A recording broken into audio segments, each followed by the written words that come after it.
home. All Blast is going to Kumasi, Nations is going to Tamale. Hey! But coach, let's start from the top. Media MIC, they managed to overcome minor hiccups or major hiccups in the course of the season to hold on to top spot to finish winners of the Ghana Premier League. How good have they been all season, and how did they manage to hold on to the lead to finish winners of the Ghana Premier League despite all the challenges we saw them go through in the course of the season? I believe it's proper planning, good management, good technical team, and of course money. Because players don't complain about bonuses, players don't complain about salaries, and when they travel to, they sleep in a very good hotels. So more or less, the players are comfortable. The technical team they have a pool of players to pick from, and of course the players, there's competition within among themselves. So for me, that did the trick. Beginning of the season, I was in MK when Tanko came around. He came to visit his wife, and we met at a restaurant, and we decided to have a discussion. He was telling me that Mediama is planning on going to Cote d'Ivoire for their pre-season.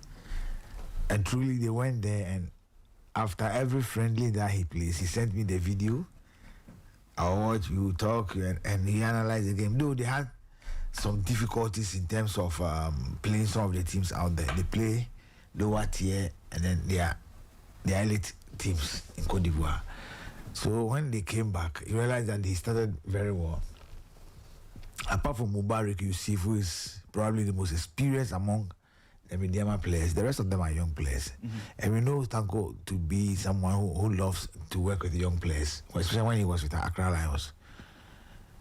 We saw how he worked at Accra Lions. So for me, the support from Moses Amapaka and the management team headed by James Esrifi has really helped them. And I think I have to congratulate Coach Ibrahim Tanko and his technical team. I'm happy for him, and I'm proud of him because he has worked with Cameroon national team before. He's been in Japan. He's been assistant coach to the Blasters. He's worked with the Galaxies. He's been the head coach of the Black Meteors. So for me, he has gone through the ranks. So if this is to be his first major trophy in the Ghana Premier League, I think that he needs to be commended. And I think he has really done a good job. And as I said earlier on, planning, proper recruitment, good management. And I think that overall, they have their supporters behind them. Let's go to the bottom. Let's talk about 11 Wonders and Hoho United. We'll start off with 11 Wonders. I mean, they came into the league on the back of a very good season in Division 1. Yeah, that is Zone 1B. Yes. What went wrong for Wonders? They moving from Teshiman to Accra. This is one. FM, They came here with virtually no support when they are playing at home. But if they had played at Techiman, obviously they would have gotten some good fans and some good points at home. Looking at the rest of the teams, how they've accumulated points from their home games. So for me, I think that one, they leaving Techiman to Accra. At least they could have stayed and played the first season and probably stay in the league, and then if you want to move out from Techiman, by then you should have had some grounds, have some scouted some players that you think that will be able to help the team move on. Here, they played at Lagos, you sometimes see them at Accra. So the movement of the team itself was worrying. And of course, you all know that in Ghana here, if you play with empty stadium, one, it will be difficult in terms of paying of your salaries, bonuses. In as much that there's no much money in our league, that 1 million Ghana cedi that was given to them by the government or the FA, for how long? Yeah. And players signing on fee, I'm not sure most of them even had all their signing on fees. So for me, from the decision to move the team from Techiman, for me, that was their first mistake that they did. And then they had to chop and change coaches along the way? Because things are not working well. Salaries are not coming, and coaches will be going and coming. And of course, when coaches are moving and coming, players will like to adjust to particular coach or a particular system. Within 2 months, 3 months, a coach will go, another coach will come, and would like to have his own players, his own philosophy. Sporty FM. I think it is a big problem. And sometimes players will go and play a game, and they don't have management members going with them. Sometimes I remember their game against Hands of Folk. They came very late and they didn't even warm up. Straight onto the playing surface. Because they felt that they had problems with their bus, no motorcade. That was when they had to do the top. And from a break out from that side to Lagos. Of course, on Sunday after church and all that, there's a big traffic on their way. So they got there and they couldn't warm up straight onto the pitch, and it didn't happen once. So sometimes there are factors that affect performances, and of course you should also understand the players. They are friends to the other players in the other clubs. They talk. Do you understand? So for me, I think that. But who owns 11 Wonders? To be honest with you, I'm not sure. I stand for correction. I'm told that the owners of Lagos Cities bought 11 Wonders. Right? So the owners of Lagos Cities now owns 11 Wonders. But I was told, I don't know whether it was true or not, that the supporters of 11 Wonders were not happy. The team was sold. Yeah. And 2, the team was moved from Techiman to Accra. And some of the supporters cursed the team. Okay. Yes. So I've come to your line, spiritualities. So. Great. You are a believer in spiritual things. Absolutely. I'm not surprised. Because you see, if indeed the Techiman people helped the team qualify back to Premier, it was a very tough game they played against RTU in the playoffs, and they felt some attachment to 11 Wonders. Immediately you move the team from Techiman, the heart and soul of the team is gone. Let's use DBB as an example. Yeah. You saw how the supporters came all the way from the Bono to Accra, supported the team, how they won against Tamale City, and after the qualification, the voice of sports, a week or 2 or 3, the supporters will be told that the team has been sold to someone at Tema, or probably if you were a fan, a true supporter of DBB, you won't like it. You won't like it at all. And more so, the team will not be playing its games at DBB. Yes. It was moved out. When Karela was sold, they played, I think, 2 seasons at. I think they stayed in Inasi before moving. Because you need to let the people understand why the team was sold, why the team will be moved out and all that, so that they themselves, though they will not be part of the team that will be traveling to the new destination, they will be supporting the team through from their hearts. Because we sit here, we support Arsenal, but we are not in England. That's correct. You understand? We support Manchester United, but because we are not there. But I believe that the conversation didn't go well. That's for me. That is why everyone has struggled. And I'm also told that it is alleged that few games to the end of the season, the owners of Levy Wonders didn't continue, and they has to take Joe Abu of a new DBS. So he was the one he handled it. So probably that was the reason why they took the team from Accra to Swedru. Because they couldn't pay for the stadium. Yeah, the University of Ghana facility. You know, the Wonders case, right? I think it's something that the FA should look at ahead of next season. Yeah. When people want to buy clubs and move them about, I think the FA is to be very involved in it, right? Have conversations with the owners, and try to ensure that the right things are done. Point number 2, I think the FA also needs to check the financial strength of people who want to buy clubs, because we are beginning to see this habit of when somebody's club gets relegated, they quickly go and buy another club, or they buy the license to own a new club in the Premier League without checking, does the person still have the money? Can they run the club? Because listening to coach, and from what we all know, part of Wonders' problems was money. Yeah. Players were not being paid consistent. I mean, then players will struggle. Look, but we're look, it was bought by a billionaire. Just this week, Accra Hearts, and coach said this thing 2 weeks ago. When he said it, he was laughing. I didn't believe him. Hearts of Oak players have not been paid for like 3 months. Yeah. Yesterday, I heard there was a little butu. And he had to take Benjamin Asari, who is in Mexico, to call the players to calm them down. So meaning that if clubs like Hearts are having these issues here and there, it means that newer clubs will face these problems. So I hope the GFA will be more involved. If somebody says, oh, I want the license to this club, please check. Do they have the money to keep paying players, to keep paying for venues, to keep the club going? Because you might say that, oh, yeah, it's somebody's private thing. But the club is the shareholder of the GFA, right? The club is part of the league. So I think the FA should be more interested in the welfare of the clubs.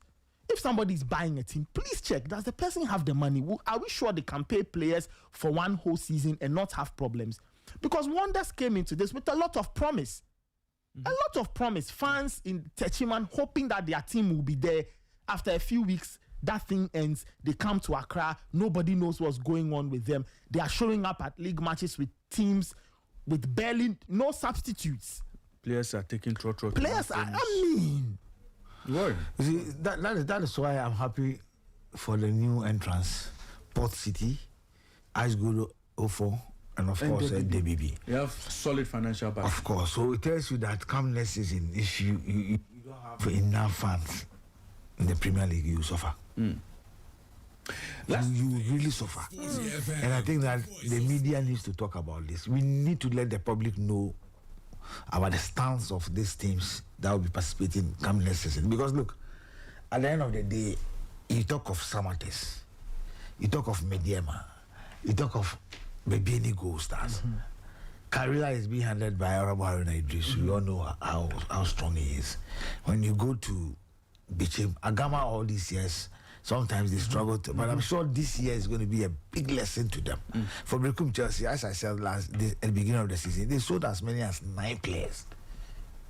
So if you sold 9 players, I don't see why you should struggle within the season. I don't see why you should struggle, because if you made some euros from Stadium Mankona's money, you should have replaced them. So the 2 players that went to Kotoko, I know how much Kotoko paid. Sporty FM. I don't have the license to probably to mention the figure and all that. So it tells me that, look, you need to plan well. For Port City, Pusha, your man is strong. Oh yeah, very strong. For he had the people like Odro Safo and the rest around him, and I'm sure Kofi Jerry and the rest, they will be able to take what has happened to some of the clubs this season into consideration and then plan well. As good or know what happened to their former whatever. So they know what they are coming to. And DBB, if you listen to Orambo Abibio, he went to help Bofapa at a point, and because of the behavior of the supporters, he has to go back to DBB. And the way even the players are talking about how he's taking care of them, though it's a Division 1 side, they're now in the Premier. So I'm sure clubs that will stay in this Ghana Premier League for next season, they themselves will have to speak to themselves and know that, look, if we don't do A, B, C, D, by the end of the first round, we are gone. Yeah. And if they don't mobilize their fans well, you see, they need to do their branding very well. Do you think if Mediama had not branded itself very well, they'll be having this sponsorship? No. Somebody has paid for their hotel and feeding, coming to play House of Folk. The person has even paid the money to them. A single yes. Yes. Do you think Gold Stars will win the league last season and be competing to win this season? This has not been the loss to Dreams FC at Tuba. How many teams do that? Look at to challenge back to back. Look at Samates. 2 seasons ago they won the league, though they struggled a bit last season, but they are still a competitor in the league.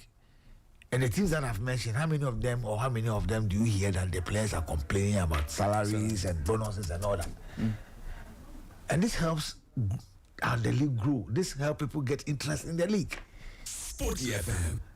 I'm not mentioning Mediama because Moses is a friend or Tanko is a friend, but the moment I went to Tanko to watch Mediama game, if I have my own way, every weekend I'll go to Tanko and go and watch football. Because you feel comfortable, you feel at home. You sit at a very comfortable seat, you watch games on a very good pitch. And what else again? And you also watch good football. Yeah. So you always be encouraged to go to the stadium to go and watch. Not whereby you go to a park that they call stadium and then at the end of the day, referee will be chasing here and there. There are secret VR machines. But Nathan, you see, one other team that also got relegated or has been relegated is Hoho United. Yeah. They also came in on the back of a lot of promise. You know, having dominated the Zone 3, qualified to Premier, there was a lot of financial backing. Coach, again, what went wrong for Hoho United? I mean, they came out of the pitch issues, but personally, I felt that they shouldn't have pulled out from the league. They should have gone out to play their games and argue their case where it's right. Do you understand? Well, you can share with them that look, Ashgood was suspended from playing at Glenclay, but they were moved to Bekwai. I mean, it's very within the same, you see. And for them, from Hoho, and it will be moved to Tema. They should have argued their case. It was a 3-match home ban. They could have argued their case because they have good players. I also felt that changing of coaches is one of their problems, and also not getting some vital points at home. Look at their game against Heart of Lions. True. And then 10-minute penalty and you just fly the ball over the crossbar. Whom do you blame? In as much that game had a lot of... If you had watched their game against Mediama, that they won by a lone goal with a man down, they defended very well. Mediama did what they could, but they couldn't even equalize. So I felt that they could have gathered that momentum, and I think that the loss to Dreams FC at Tuba, at Temani and Kraku, that killed everything, because they have some kind of perception that look, you brought us here, a venue where Dreams have even used as their home before, but I think that they should have stayed and played. Yes, I felt that they should have, because they've denied the people of Hoho football. I mean, if you listen to the people at Hoho United, right? they say the same thing you say about they believed that things were not going their way. They argued that the system was against them, right? When you listen to their argument, they present they put some pieces of evidence, at least from their end. They put some arguments together, and they say that look, when you look at all these things we've put on the table, it looks like the system it's against us. And so I hear that the people backing the club financially were not comfortable because they felt that this was not how football should be administered. So they felt that the best thing was to just pull out of the league. But according to what I know, they are still very active in the community. They still want to provide opportunities for footballers and the wider... They've been suspended for 3 years. I get it. Well, I don't know what... They've also been demoted. Yes. So they say they want to stay in the community and still do other things to help the community, because the football was the main pillar and all other things... They were in Division 1. They were helping the community. But who knew Hoho United? I get you. I mean, coming to the Premier League you understand? Helps. You have opportunity of watching Hoho against Lions on TV. Yeah, I watched that game. I watched them Hoho against Hearts of Oak. Hoho against Kumasi Asante Kotoko. And you are selling the town. Do you understand? You are selling the town to the people out there across the world. Today, yes, you are in the lower tier. You probably decide to do academy and do selling players. Brother, look, I believe that they had everything. Maybe, coach. Maybe. This might sound very harsh, but maybe they panicked. Maybe they figured that those 3 games... You may be right, yeah. Maybe they panicked. If you're thinking that those 3 games... Listen, those 3 games, it may not work. And maybe they did their calculations to realize that getting 0, potentially 0 or 1 point out of 9 would not help. Yeah. But I agree with you. I differ because I think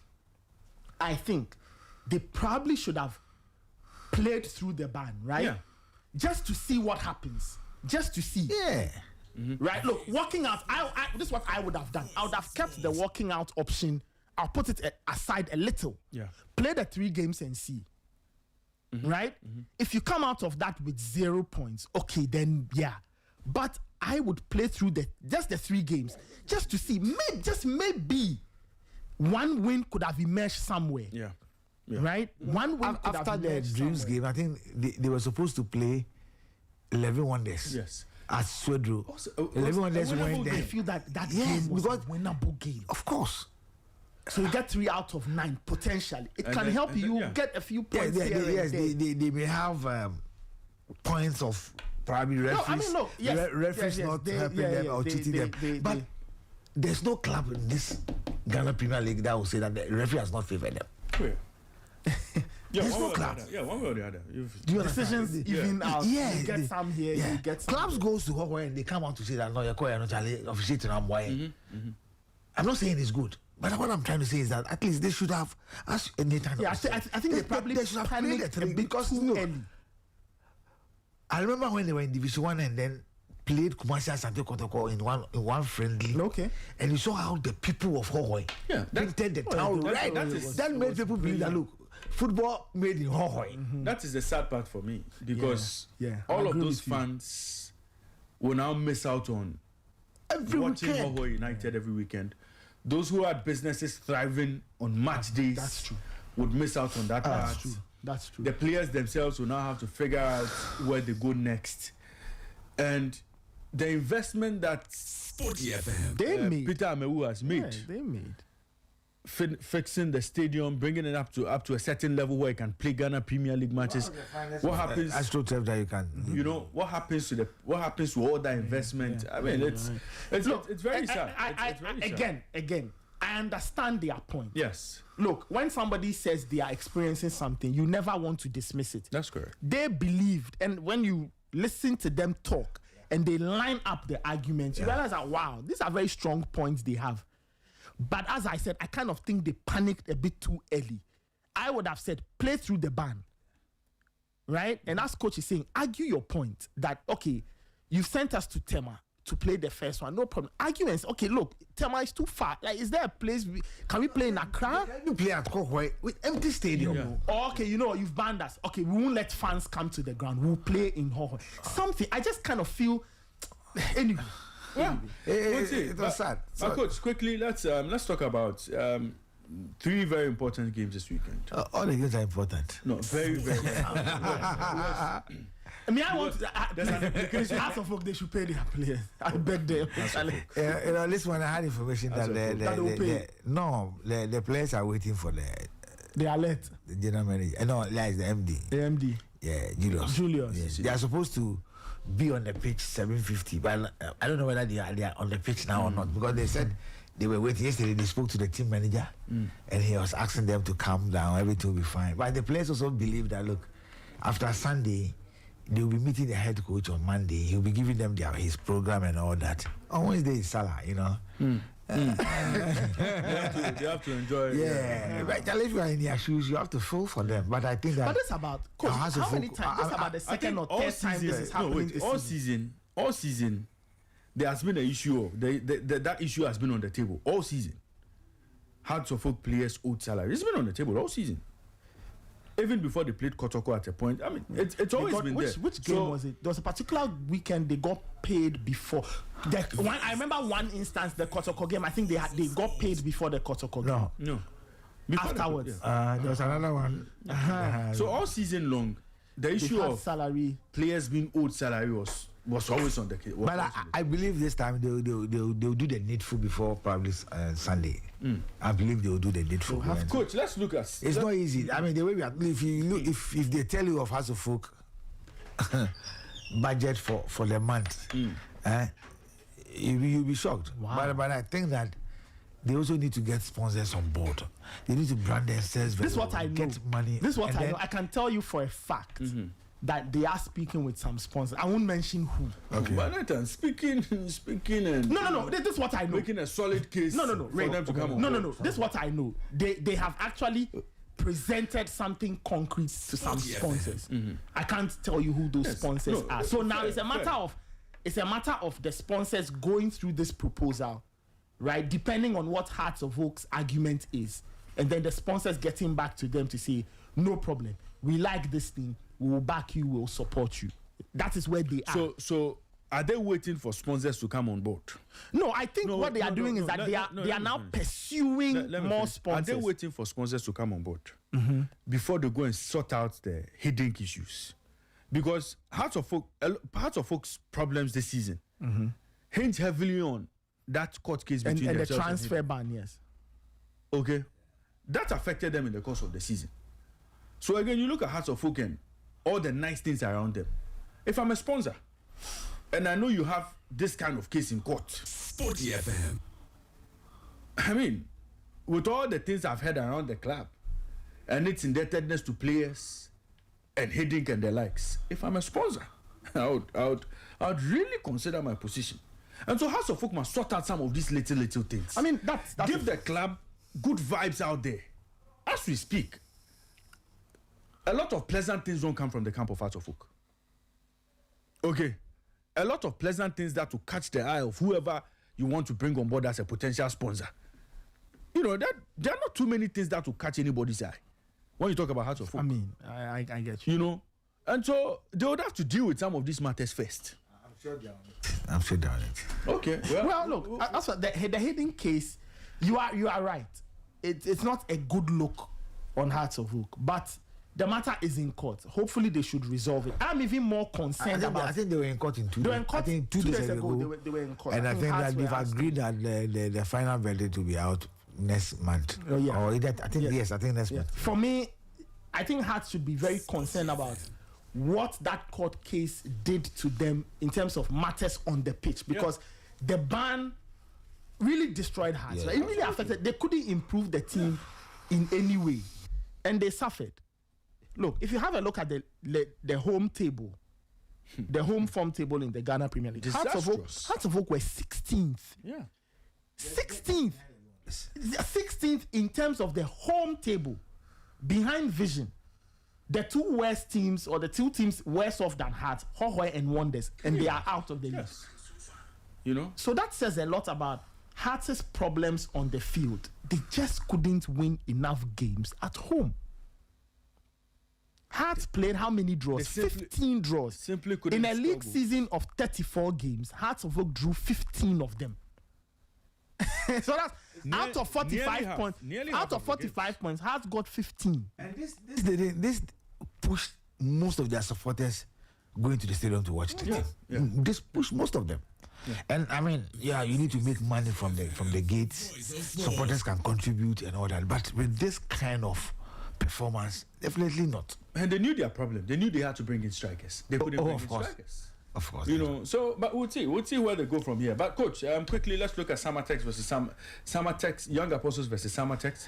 It's a game Young Apostles must win. It's a must win for them. Listening to their supporters, I mean, they say this is a game for Wenchiman, not just for Young Apostles. They Wenchiman, and for them, they believe that Samatex cannot come and spoil their party. Samatex cannot send them to relegation.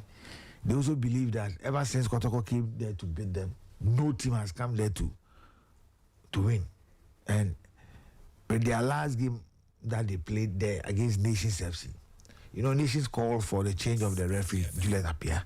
But we sat here and told the FA to maintain her because we need to set some precedents out there. And it was a very good game, and they fought and they won. They believe that this is a game that if they should win, they are in the Ghana Premier League for next season. So I'm looking at the game from a distance. Some others have nothing to lose. Maybe for pride reasons or probably for records. They will go in very strong, but I think that Young Apostles stand a chance. I mean, Richmond Opoku, 13 goals, a rejected Kotoko striker. I think that he's done very well, and he would like to add to his numbers. So for me, I think that they have a young centre back who is also doing very, very, very well. They have a very good team. But at the Wenchi Town Park, I think that they are the favorites to win the game against Samatex. If you look at the relegation probability table, the team that has the highest chance of getting relegated is Nations FC. Hold on. There are three teams in the mix, right? All Blacks. So I'm All Blacks, Young Apostles, and Nations. So the team that has the highest probability of getting relegated, Karela United. Then No, not Karela. Sorry. Karela fine. You mean Nations? Nations FC. Nations. They play against Karela. Then you bring in Swedro All Blacks, then Young Apostles, in that order. But I can also tell you that it is All Blacks, Nations, and Young Apostles. As for probability rankings, my computer will tell me something. Your computer will say something. Guys, so let's. No, the reason why I'm saying this is All Blacks need a win at all costs at the Barbarian Sports Stadium. Yes. Even if they should draw, they have to wait for the results from Tamale. Yes. Nations have to win at all costs. Yes. In Tamale. In Tamale. So if Nations should pick a win and All Blacks should draw, they have the same points. But head to head, Nations is ahead of All Blacks. Okay.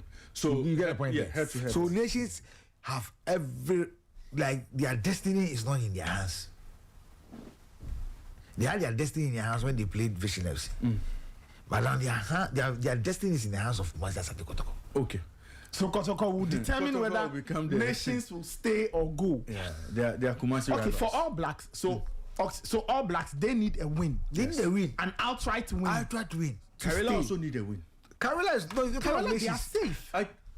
Karela Nations. Nations need a win over Karela. Nations need to win in Tamale to survive. Now, in terms of numbers, Nations are on 41 now. Yes. All Blacks on 42. Lions also on 42, right? Lions will go to 45. They have three, so they are these fine. two, just leave them. So it's just these two, no problem. So, meaning that All Blacks, a win, as you said, only a win will save them. Yes. But if they don't, so which means that, but coach, in the event that All Blacks don't win, and Karela do the job over Nations. Good. So they need to go. One of two results: either they win, or a loss or a draw for them, and a Karela win to keep them in the league and to kick Nations out. Absolutely. So that should tell you that Karela have a lot of work to do. They've been strong at home this season. Very strong at home. But Nation was able to beat them last season, so they have that confidence that look, we've been there before. We've been able to beat them there, and now that we have our own destiny, that we have to go all out. It's going to be a difficult game, very very difficult game. And monitoring the game between All Blacks and then Karela at the same venue, according to even the coach of Karela, All Blacks dominated them throughout, just that they couldn't take their chances. And then Karela punished them 90 minutes plus 6. So that should tell you that look, you can do everything possible, but luck also counts. You may have the chances, like as Nations had a penalty to get the equalizer against Vision FC, and they missed. So spiritually, I'll ask them to contact you, and then probably physically they also have to do their work well. It's less, because for me, it's very difficult, very very difficult. But off air, I can tell you the thing that I want to stay. Okay, guys. When I look at Kotoko's home form, coach, let me ask you this, and Kelvin, Kotoko's home form, okay, maybe Kotoko has just lost just 2. Yeah, but I mean, they've run a number of games. When they didn't beat Chelsea, they didn't beat Mediaman, they didn't beat Vision, no problem. Hearts of Oak. So it's likely that they can't get something against All Blacks. But I look at All Blacks' performance when they came to Accra. That was a very brave performance. Yes. If they can repeat that in Kumasi, they might have a chance. But Kotoko now under Hamza, Kotoko is not playing well. But to beat Kotoko at the Bavaria, it's difficult for the teams. It's difficult, that's true. And that's the problem. It's difficult for the teams to beat Kotoko at the Bavaria Sports Stadium. And the other one there to beat them, even that one was on in the FA Cup, on penalties. So Kotoko is a strong side. And you see, we shouldn't forget the fact that when Kotoko went to Swedru, a day before the game, a section of the Swedru All Black supporters invade the Kotoko camp. So, and part of this Kotoko supporters are saying that payback. And even the coach, Hamza Obeng says they want to win this game to appease their fans. Yes, I listen to the voice of that makes it quite tough. There are lots of undertoning. To remember the first leg. Yeah. How Kotoko were maltreated including their IMC chair and then the players. They had to take the equipment officer to actually use his left to send some people away before they let the team alone at their hotel. So they think that, come on, a club that came into Ghana's Premier League making a return, and in your opening round, and you decide to fight us for no reason whatsoever, all because you want 3 points from Kotoko. Meanwhile, on the pitch, you can just win and get your 3 points without, even worrying me. So it's good if All Blacks escape this game without any bruises. No, I mean on the pitch without any damages, like losing by a huge margin and being relegated. I'll be very much surprised, because this game from yesterday, even some of the players want to win this game because of what happened. Because they were like, "Come on, we're sleeping and you just come to attack us, disturb, make life uncomfortable." There was a reason. What reason? They approached the. What reason? The Sodro All Blacks. What reason? What reason? Was it a playing body? Was it a playing body? Whatever was going to be done was supposed to affect the playing body. So go and answer in Kumasi. So All Blacks are in for a lot of trouble this weekend. So this weekend, which games will be on TV?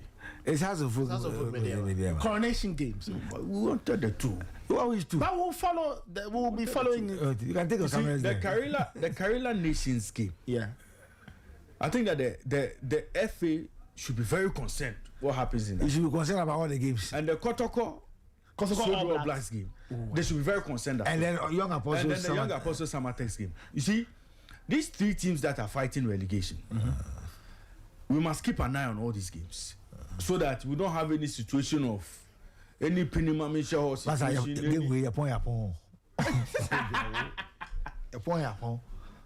But we'll see. But it's a big lesson to the clubs. You see, Ghana Premier League, I've always said that, look, if you want to stay in the Ghana Premier League, amass some massive points at home within the first round. Yeah. There are two things you have to do. First round and home form. You see, Ghana Premier League is a home form league. And if you think that, by the time he comes, you're already gone. You see, but it has been good. Looking at the points difference, I think it has been good. I mean, look at the top spot. Mediama has to wait till the last but one game before knowing that they've won the league because of the defending champions, how they performed. Look at down. Even since when did Hawkeye decided to pull out? But still, clubs were fighting to run away from the down there. Look at Brekum Chelsea. They have to win at all costs against Mediama, Dreams FC, and then accounted for 11 winners. And now Brekum Chelsea are hitting their chest. And I don't think that the mistakes that they did this season, next season, they will dare do that. Do you get it? Yeah. Coach, just talking about mistakes too. Sporty FM. Whatever, we don't know what will happen to nations, right?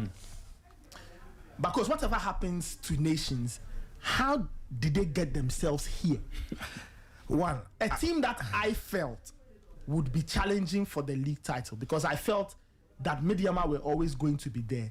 I felt defending champions Gold Stars would try very hard.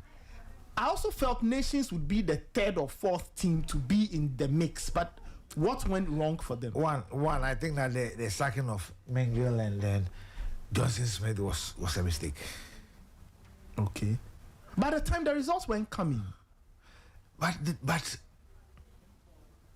they were not losing games like the way we were thinking. Yeah. And they were the two coaches who nearly won the league for them last season. Of course, some key players left the club, and then they brought in some young ones too. So probably they were attached so much to the team that they will be able to come out and know how to.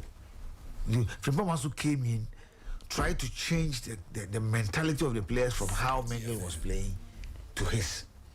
So you realize that they struggled at a point. But it was too late because he came in the middle. He didn't start the season with them. Do you understand? So changing of coaches, you need to have timing. You need to have planning.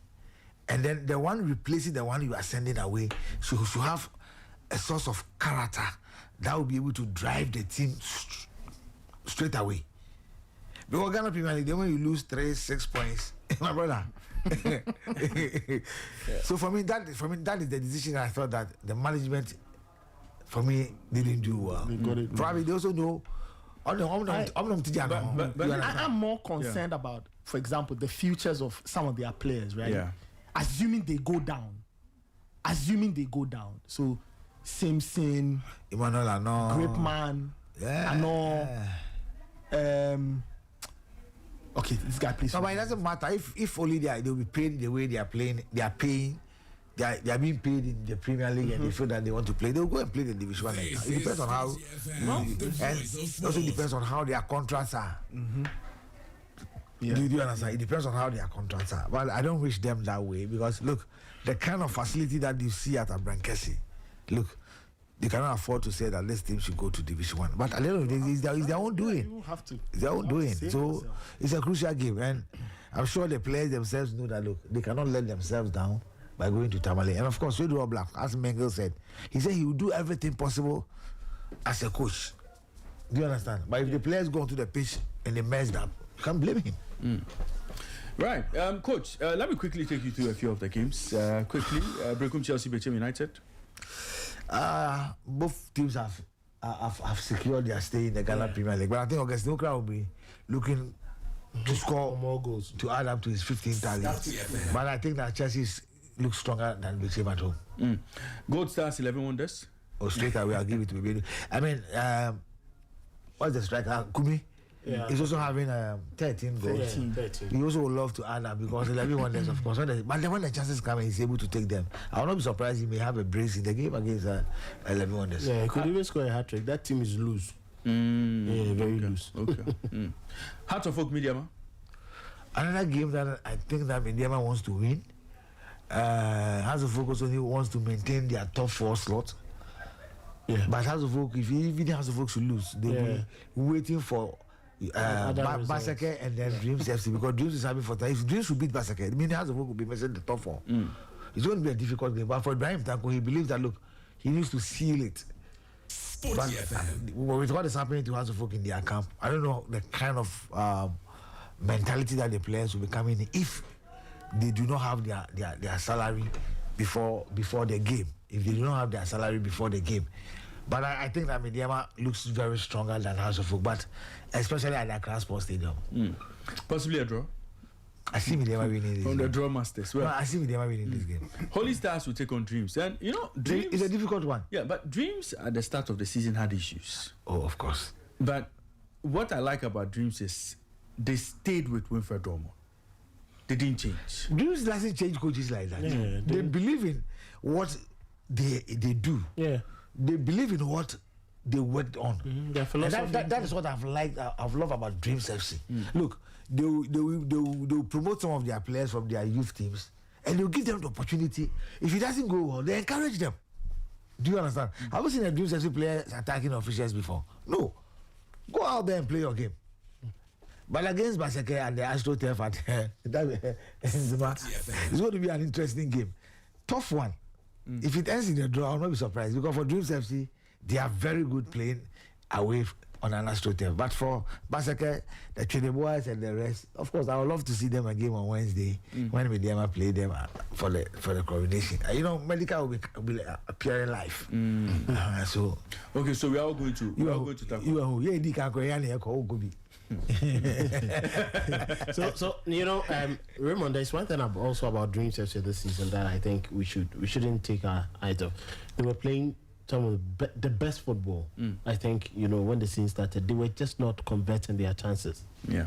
And they needed just a couple of players to be available. And exactly, when Entry came with his experience and some of the players started picking up the pieces, Suraj started, you know, influencing the game a lot more. Yeah. They started scoring, they started converting their chances. The reason why some of the games they even traveled to get results, many were surprised. But Dortmund, you know, understood the principles. Even that game against Asante Kotoko in Kumasi, they played almost every hitting the goalpost and all that, but they were not being, you know, able to score goals to win games. But when they started winning games. And let's not forget, they've always had their home terrain as their fortress. Yeah. So even if they lose away, when you come to whether it's Dawu or it's Tuba or it's wherever they are, they'll make sure that they will get the results against you. The only place where they were struggling to get results was the Accra Sports Stadium. That place even has to focus struggling. The others are struggling there. So that was the only problem for them. But I think that credit to Winfred Dortmund and the Dreams FC team, they've actually, you know, done, you know, some pretty good work. Not many teams will struggle like that in the first round and be able to pick up the pieces. That's true. And Dreams form coincided with Dortmund's return from Wales, you know. Oh, he started before going.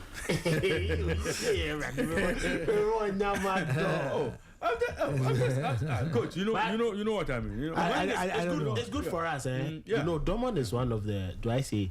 he doesn't fear, he doesn't budge what he does. You know, he sticks to his principles. And many think about the Dreams FC youth team and how Dreams managed to promote players into the team.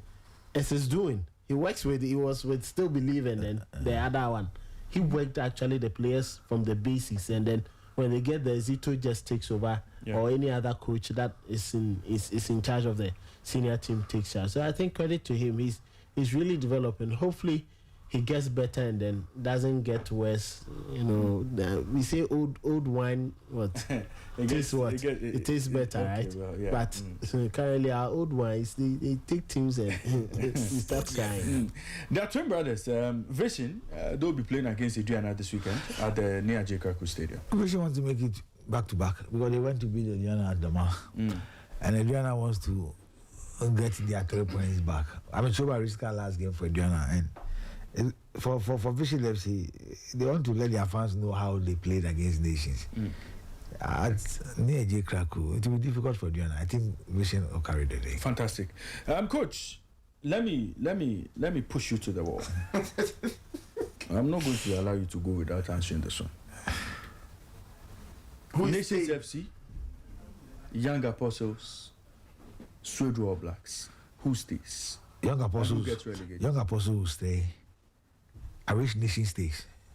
No, not wish. Which? I'm not talking through the spiritual. Based on your analysis, based on what you've seen. The 3 teams. Two. One is going. One is going. One's going. Okay. Difficult for All Blacks. Very difficult for All Blacks. So all 3 teams that got promoted from last season's Division 1 will go back because they didn't do their work well. Coach will be back on Monday. But before I go, I mean, no, we are not done. We are not done. I'm not done with you. No, Coach will be back on Monday to bring us up to speed on everything that happens in the Ghana Premier League this weekend. So our discussion for the Ghana Premier League is over. Thank you. As far as I know, we are done. Now I'll take you to another matter. Okay. Prosper Nateugu and his under 17 boys. Yeah. They are in action this weekend against Lai Kingston's Uganda under 17. Accused of Uganda, yeah. Looking at the team in their first 2 games and in their 3rd game, would you say Ogum identified something, fixed it, and got us to get that result against South Africa? You remember, I think on Monday, right?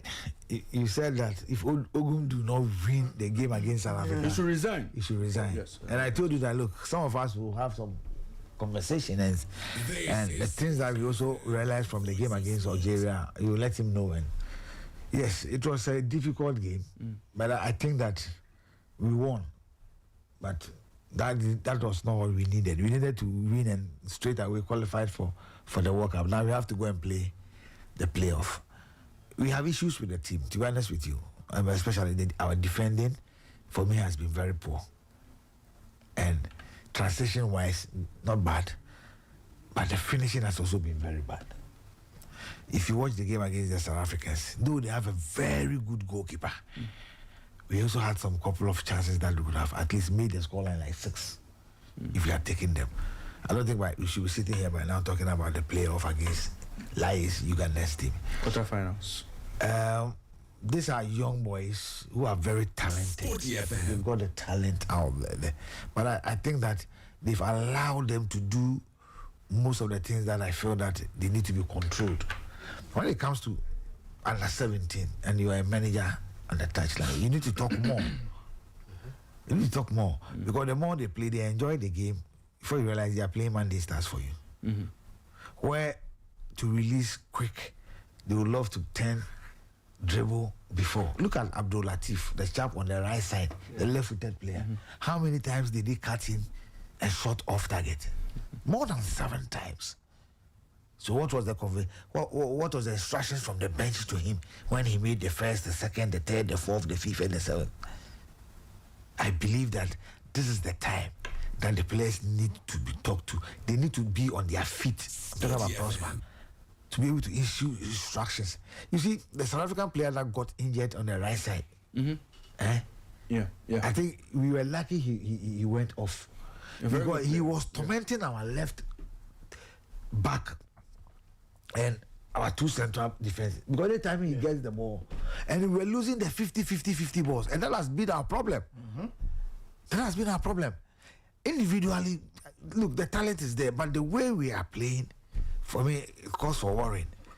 We were lucky to have gotten that 2 straight penalties in the early stages. I mean, it was a genuine ones, but I think that we need to work on how we finish.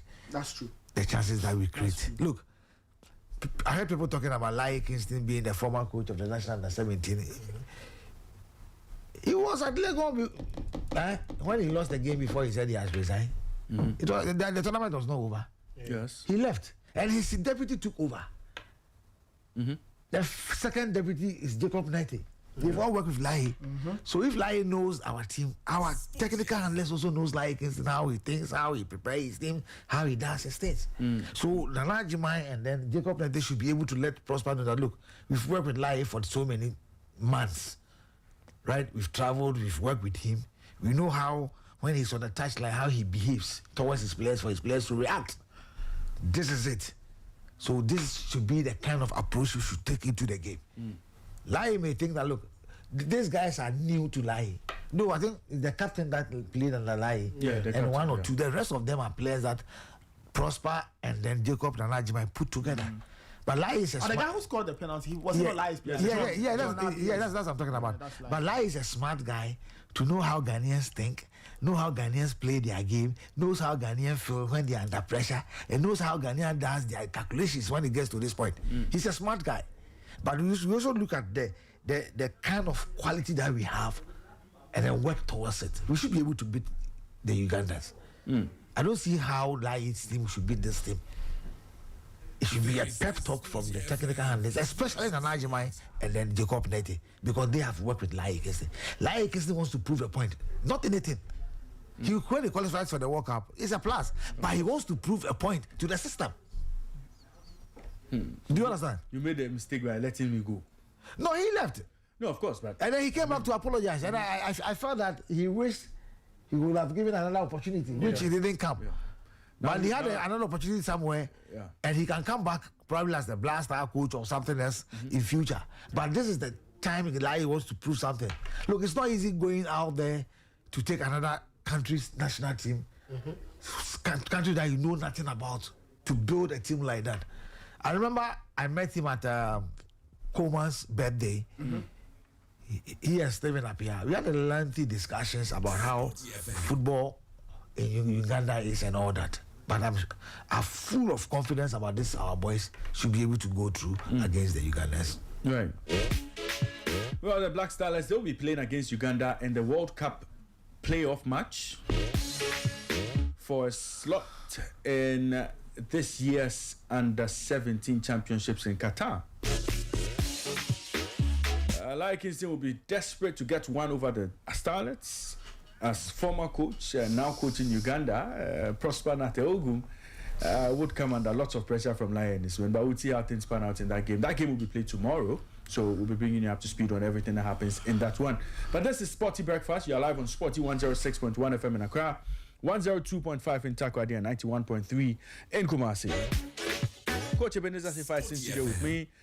Calvin Osuanta is here with me as well, and the one and only Nathan Ni Opudai Kwao. He's seated and, you can see he's checking a few things. I'm following the rumors concerning the England squad. Oh, okay. So we'll get into that in a bit. But, Coach, before you go, your good friend Desmond Ofei will be on the touchline when Ghana play Mexico tomorrow morning. And, going into the game, a lot of people say, well, I mean, it's a good move. It's good that Desmond gets to have a taste of what it feels like, coaching the Black Stars, and definitely he's one they are looking at to possibly become the head coach of the Black Stars in future. But what do you make of that decision, and how is it going to help the team and with the players in there? Well, personally, I felt that, look, even if Ofei is going to be on the touchline, I think that Carlos Queiroz should have been there. I don't know whether he's going to be there or not. No, he won't be there. For personal reasons that I read from yes, he won't be there. You see, though it's not a FIFA sanctioned game, I think that it should be there because he's here to bring out his provisional squad. He had the opportunity of watching, especially the Galaxies about the 6 players that are in camp. He had the opportunity of watching them. The session of Asari and like Class posted them in the 2 friendly against Adriana and then Heart of Lions. On the other hand, I also believe that he's believing in Ofei as his able assistant, and if Ofei should recommend any of the players that he feels that is capable of playing for the Blasters, I'm sure he's going to go by Ofei's recommendations, because Ofei has been assistant to Otto Addo and he knows the team very well. Right. There are new players that have come in that they want to see. Ashimeru is not a new player to the Blasters. Probably when he was there, Ofei was not there. So I'll say that he's a new player under Ofei. All these guys are new players under Ofei. So for me, I think that it is the players themselves have to prove that look, we are equally good to be in the Blasters shirts. I am looking at Ebenezer that day of Dreams FC because we are having problems with our right back. I don't know where Tariq Lamptey will be fit. I'm not sure. He's clubless now. Ali Muhammad. I don't know when he played. Ali Duseiru. I don't know when he played after the ACL injury. I think he has struggled a bit. We are now converting Caleb Irenchi, who's an offensive player to be, or central midfielder to be a right back. But if Ebenezer that day with his experience with Dreams FC in the Confederation Cup, the years that he has played with Dreams FC, is able to play well. That is if he gets the start from our first team. I'm sure he should be able to make the mark to Carlos Queiroz team. I watched him in the game against Accra and Heart of Lions and then Adriana, and he performed very well. The day before that game, Carlos Queiroz went to watch their training and he was exceptional.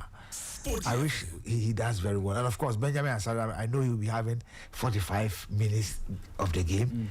If Solo should also have his time, why not? And I'm calling for the 2 of this home-based goalkeepers should be part of the Blasters squad.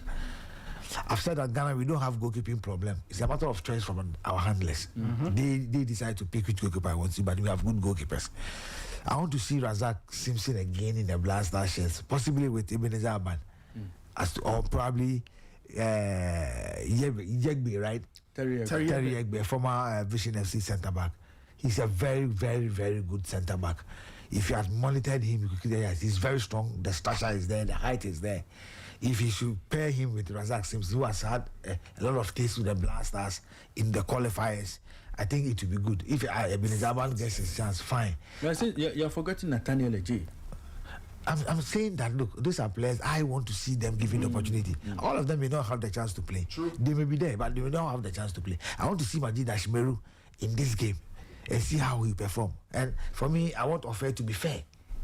I want Ofei to be positive about the players that he will recommend to Carlos Queiroz. This is a crucial game that Ghana needs to get some few players. I am sure Carlos Queiroz knows probably 16 players that will be taken to the World Cup.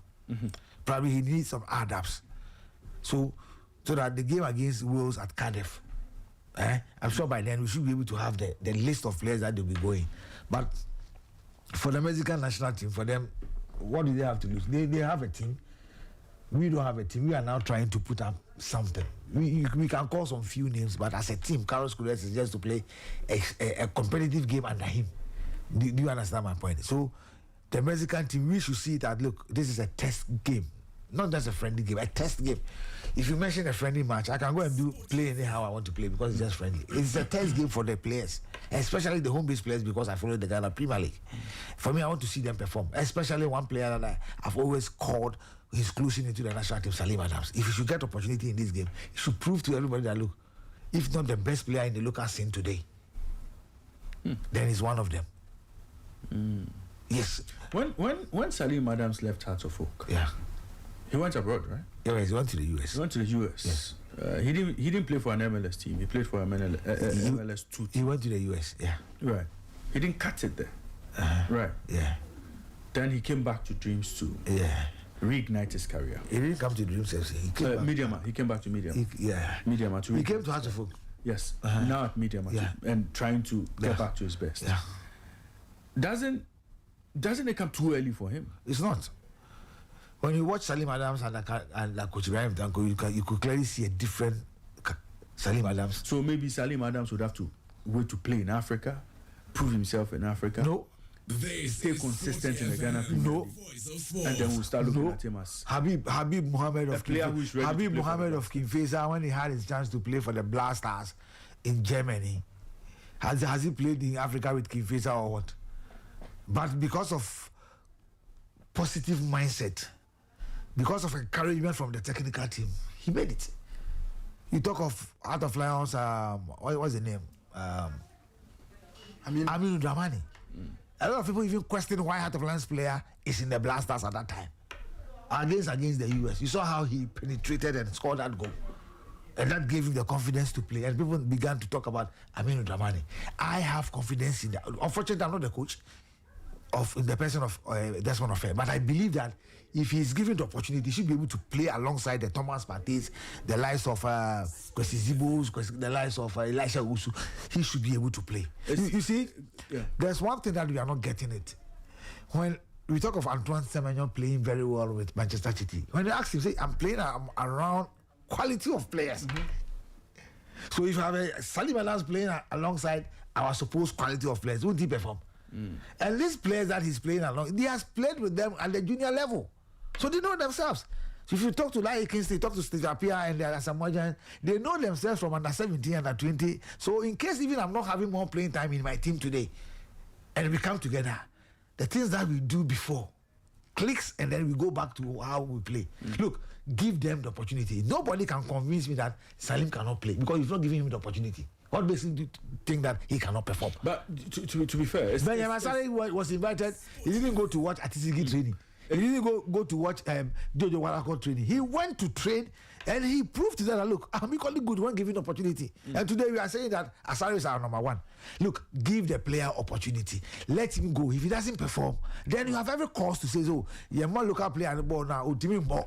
If I don't want a chance, then you can't tell me that he can't play. Good. What are you telling me? Those that can play, you invite them here.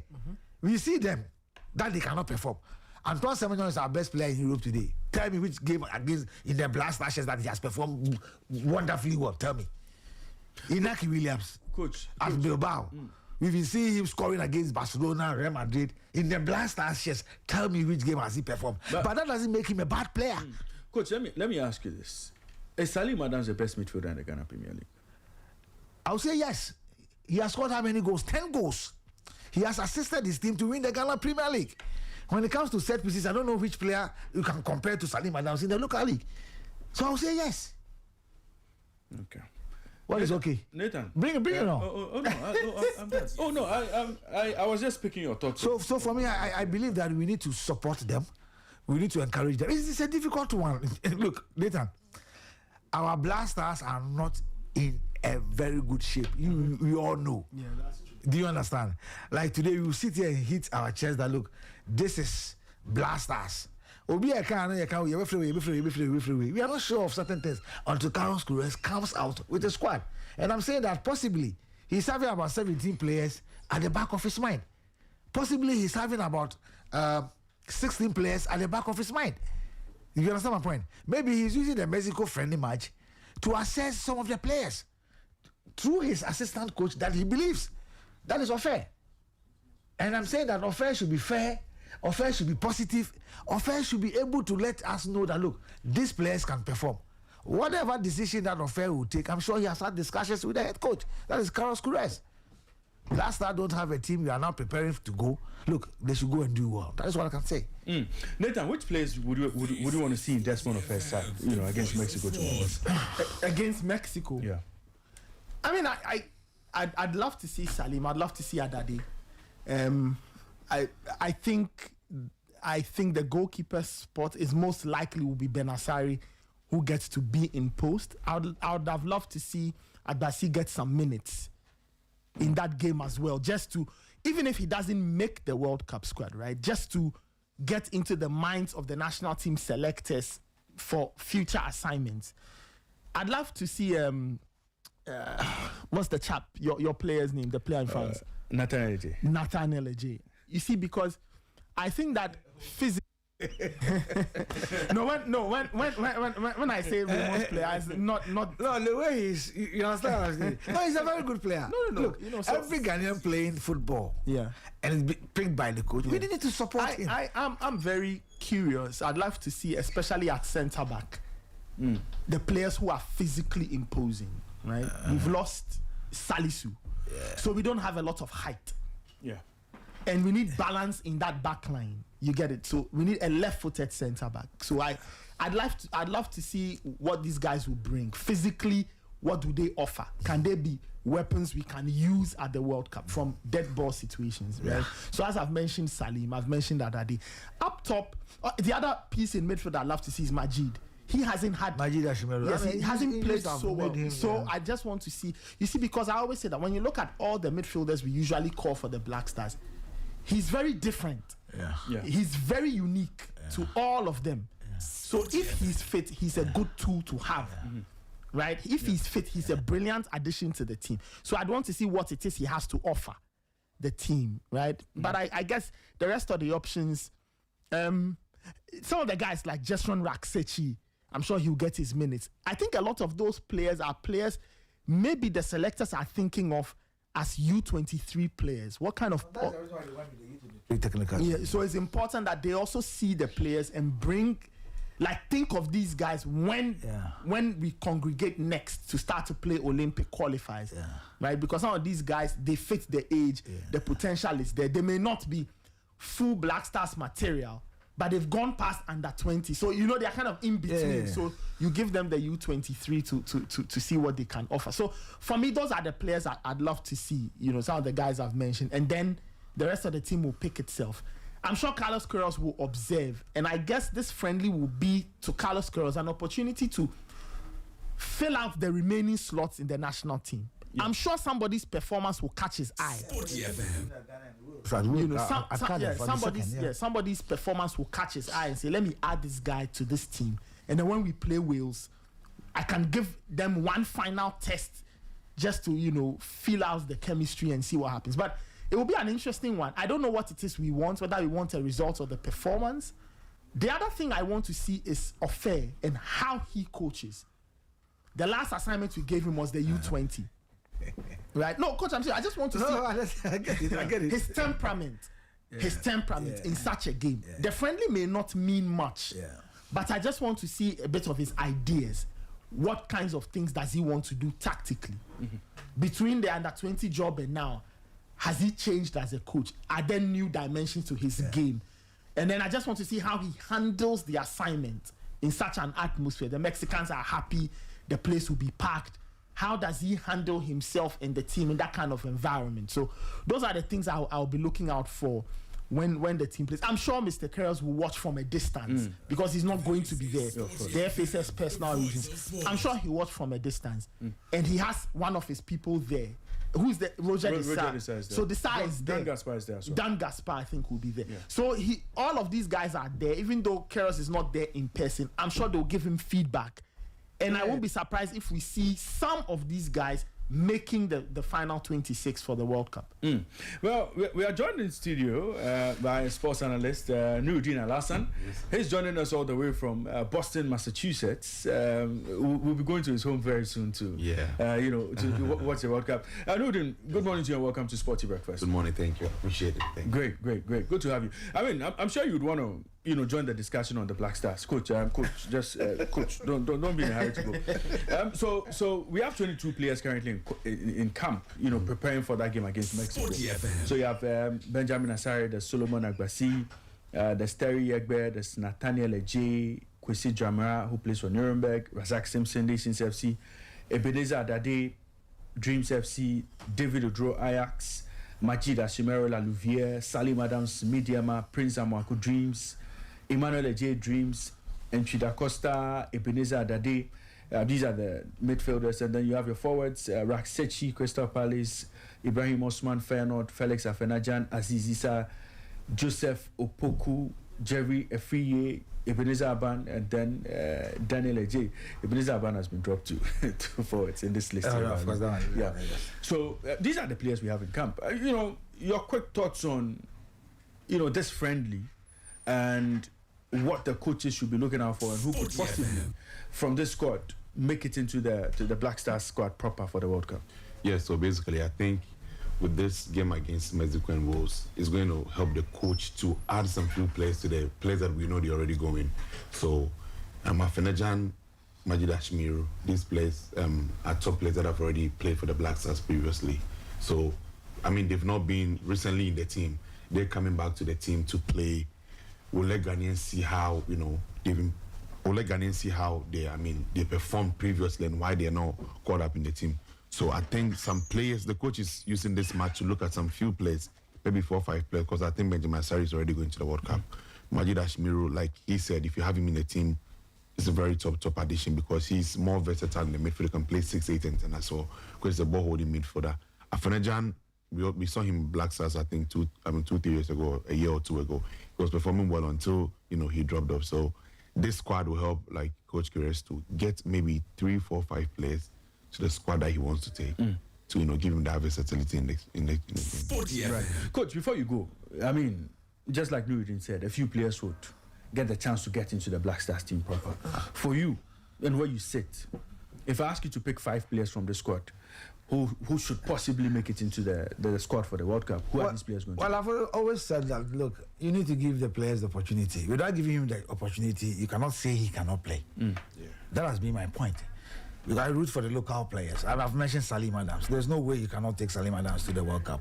Right. Even the current Black Stars squad, when it comes to set pieces, dead ball situation, 20-35 he has strike. He has scored 10 goals in the league. We saw the kind of free kicks that he has scored. You don't have it in the Black Stars. He has played in America, though it was a lower tier.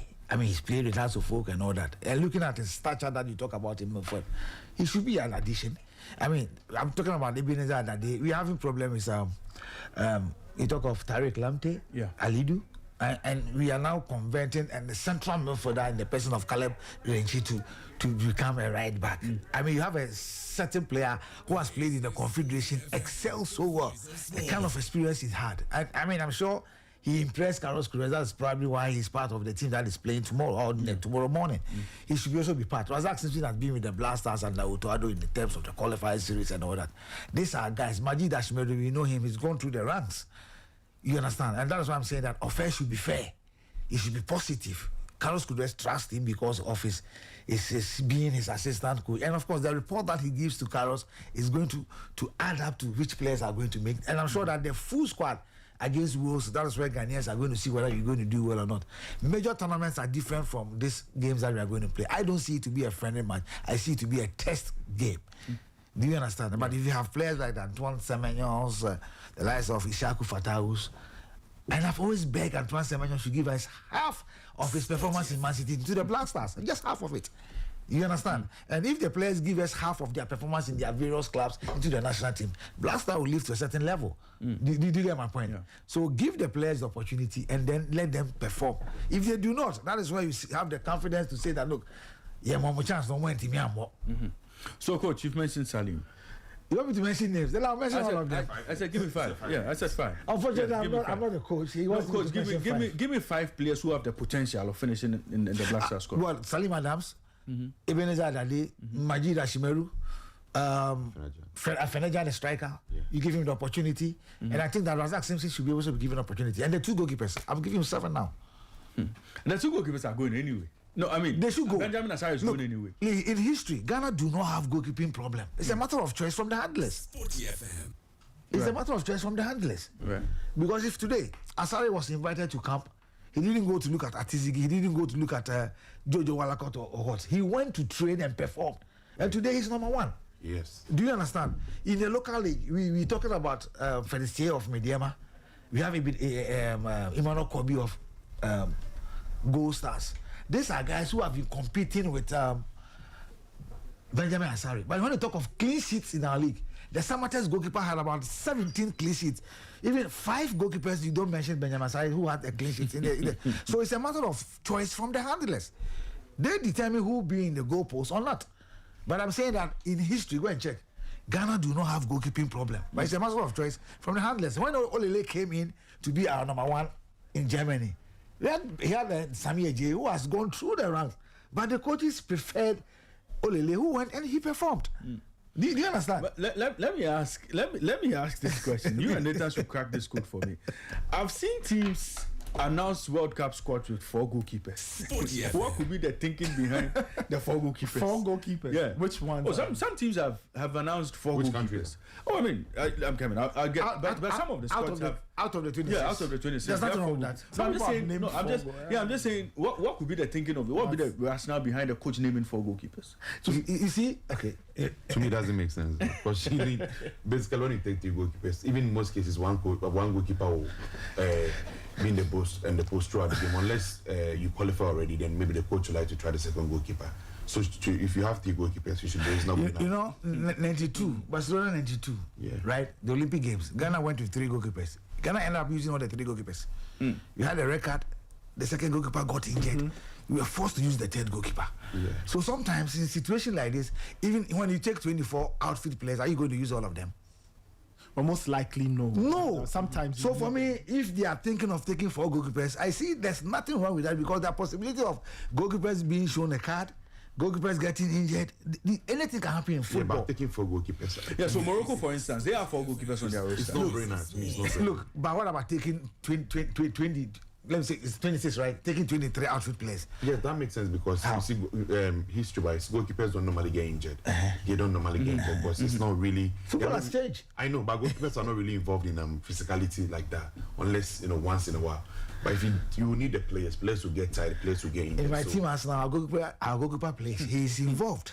No, I know, but when was the last time Raya was out for like 6 months or 3 months or a month? Anyway, I agree with you. Yeah, but 4 goalkeepers to me, you could give the opportunity to a youth player who is now coming in to get the opportunity to go to the. But let's see what happens. I believe that we have players that will be on standby.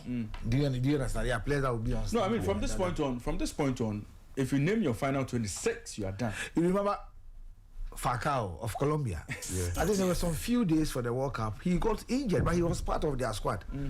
He has to be taken off. Yeah. It has happened to some of the teams. It happens. Players get so, injured. So sometimes they don't want to take risk. From the Moroccan team that you're talking about, they have their team. They know their team. Yeah. I mean, Morocco will not use more than 18 players. He named 27 players. One will be dropped after the friendly against Russia. So maybe it could be the goalkeeper. Egypt did the same thing. Yeah, Egypt. Yeah. So maybe it's a North African team. Maybe they understand why. maybe spiritual. Maybe spiritual.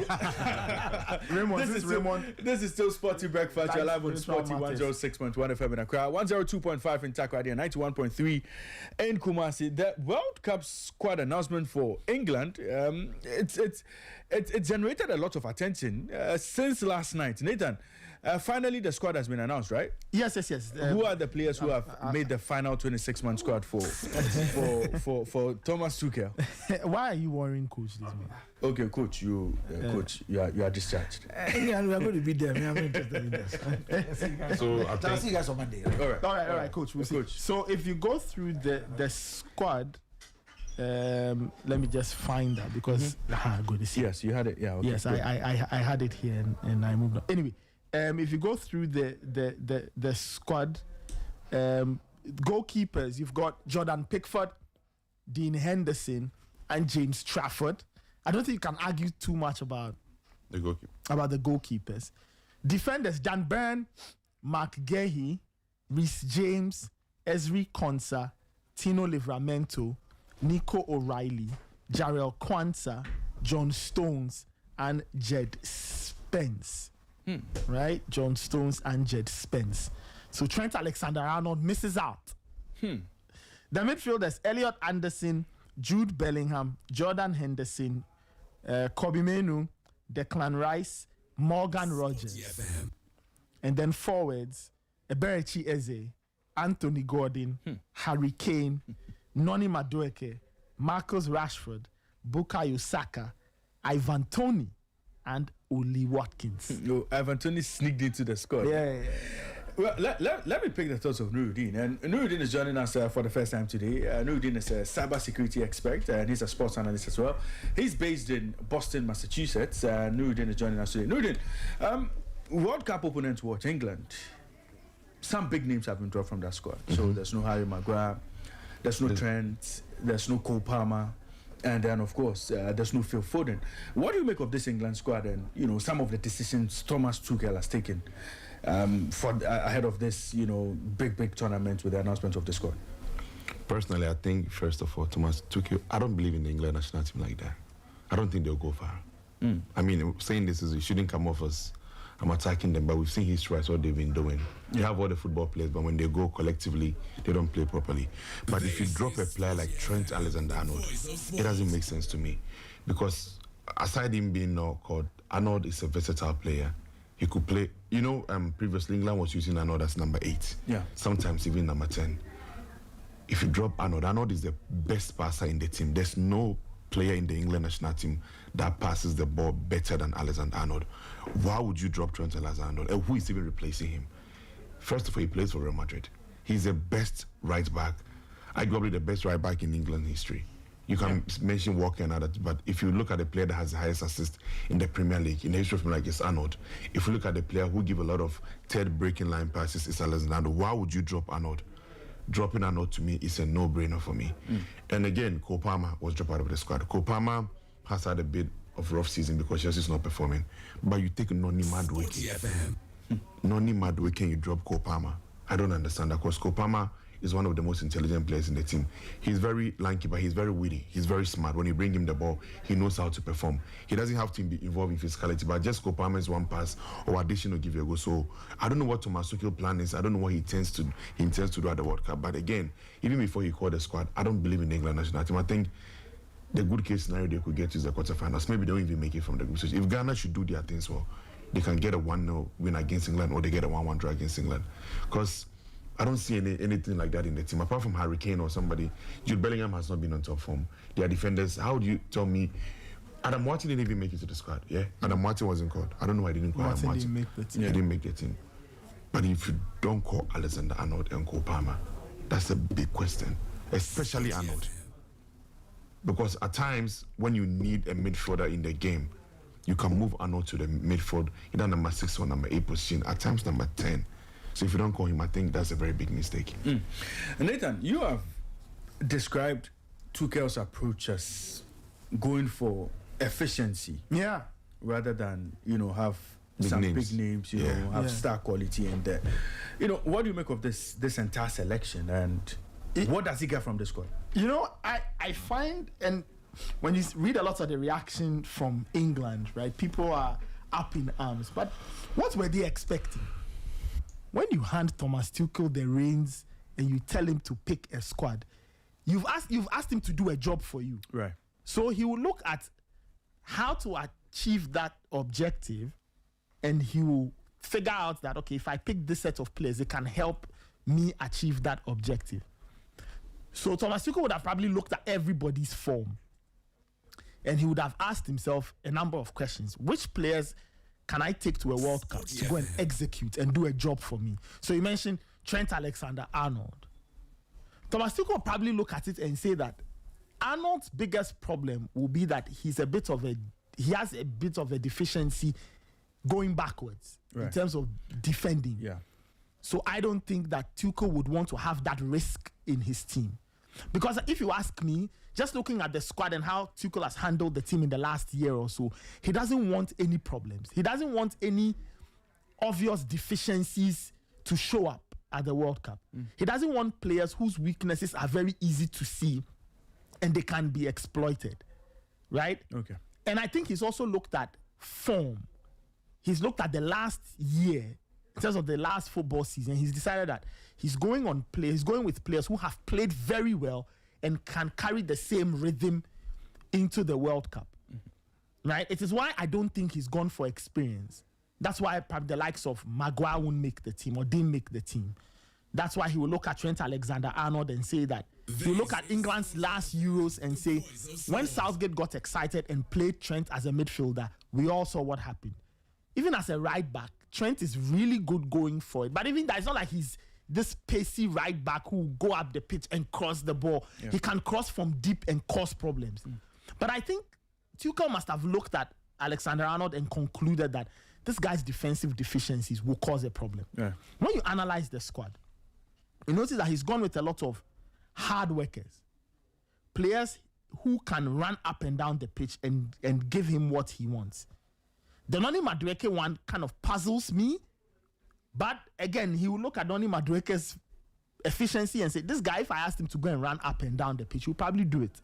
Why would I pick him and not pick somebody else? People argue that Anthony Gordon has lost, and it is true, Gordon lost form for a while, towards the end of the season, right? He hasn't played well.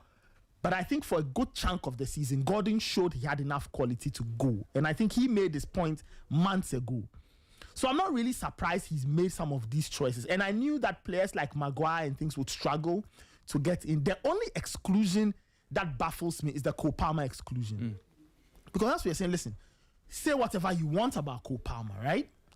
I think if England wants somebody who you can throw on and say, go and change the situation on the pitch, I think Cole Palmer is the player you can take to a World Cup and be sure that when you throw him on, he can make something happen.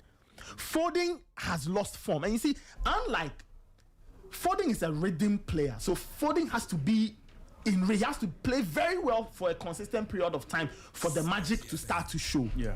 I think with Cole Palmer, he needs less for the magic to show. But just looking at Tuchel and just knowing the kind of manager he is, he probably would have looked at Palmer and said, this guy hasn't played well all season. What's the guarantee that if I take him to the World Cup, he's going to do a job? So he puts him on. I think he's choosing a very functional team. The inclusion that a lot of people are raising eyebrows over is Ivan Toney. Yeah. The man played only 2 minutes of a friendly a few months ago. But it looks like he gets in because of England's lack of depth in the number 9 areas. He has some good credits in the bank as well. He has credits in the bank. Look, if you take out Harry Kane and Oli Watkins, the next best England number 9 they have is Ivan Toney. That's right. So he was always going to go because maybe reputation, maybe necessity, right? Some of the English journalists say that he can offer different, he can play up top by himself, he can hold up the ball, and then they say, oh, he's a good penalty taker. I guess England know the potential problems they could likely face at the World Cup, and you need somebody with that kind of nerve. So, am I surprised Tuchel has chosen the squad he's chosen from an England fan's perspective? Yes, I would have expected the likes of Palmer to make it. Arnold as well. Arnold, yes, probably. Yeah. But when I look at it from Tuchel's perspective, just knowing who Tuchel is as a manager and the kind of very tough decisions he can make, this is a decision Tuchel will make and not bat an eye. And I think England need to understand that the day they appointed the man, this is the freedom you give him. Yeah, you say you want to do well at a World Cup, he'll tell you that it comes at a cost. Yeah. This is the cost. The cost is that some of your favorite players won't go. But do you want them to go so we fall short, or they sit home so we win a World Cup? I guess that is the question he'll throw at maybe when people ask him that question, right? He may not say it openly, but I suspect that's the kind of question he will throw at maybe the FA people or the journalists he's friends with. That what do we all want? Don't we all want to succeed at the World Cup? And what is success at the World Cup? Winning it. Do we really care about how we win the World Cup? Isn't it about just playing 7-8 games, getting to a final and probably winning? I guess that is what he'll say. As I've said, though, the only thing Tuchel has to now manage in terms of a team selection is England's midfield. Yeah. They have no destroyers, pure destroyers. So now, whoever he picks in that deep midfield role will be very important. Very important, because the wrong combination and England will have problems. So which means that now players will have to learn to do more. For example, a player like Declan Rice, for example. Now Declan Rice will have to carry a lot of the burden, not creatively, but defensively. Because any combination that makes England easy to play through is a very bad combination. I told you the Anderson-Kobimenu combination is a combination they should never try. They will get played through very easily. So it means that Rice will now have to be very disciplined in his role, spot danger and destroy, and allow somebody to carry the... It looks like it will be Rice and Anderson, if you ask me. The starting two in central midfield, it looks like it will be Rice and Anderson, with Rodgers playing ahead of them. With Saka on one end... Did I add Marcus Rashford's name? I don't think Rashford was gone. Rashford was gone. Yeah, Rashford. He made it. So it looks like Rashford on one end, Saka on the other end. And then people like... Anthony Gordon was side. Okay, fine. So maybe Gordon on the left. Yeah. Yes. And then Saka on the right. You see. So I think the wide areas England have, they don't have too many issues there. It is the central midfield area Tuchel will have to spend time refining to ensure that England are very protected in that area. Let me pick Nugent's thought. He wanted to come in at a point. So yes, so I think I agree to what he's saying, but some part I don't agree. So Tuchel is he's a perfectionist manager. He's somebody who doesn't want things like he's a forefinder sometimes. So with the calling of players at the national team, I want him to know that coaches have their favorite players. You can be performing so well. Like an issue of Jordan Henderson, he said he didn't know much about Jordan Henderson. He knew him when he was at Liverpool.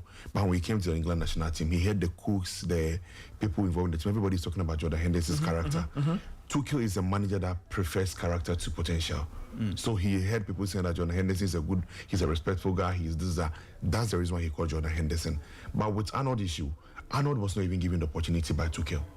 The matches that they played, the qualifier, he didn't call Trent Alexander-Arnold. So with me, I think Arnold and Tuchel is a personal thing. I don't know where that is coming from, but I think it's very personal. You cannot call Tino Livramento of Newcastle and not call Trent Alexander-Arnold. No. And he says something like Arnold is not like offensively. There's no better fullback in England that is better than Arnold. Steven Gerrard has said it. Paul Scholes has said it.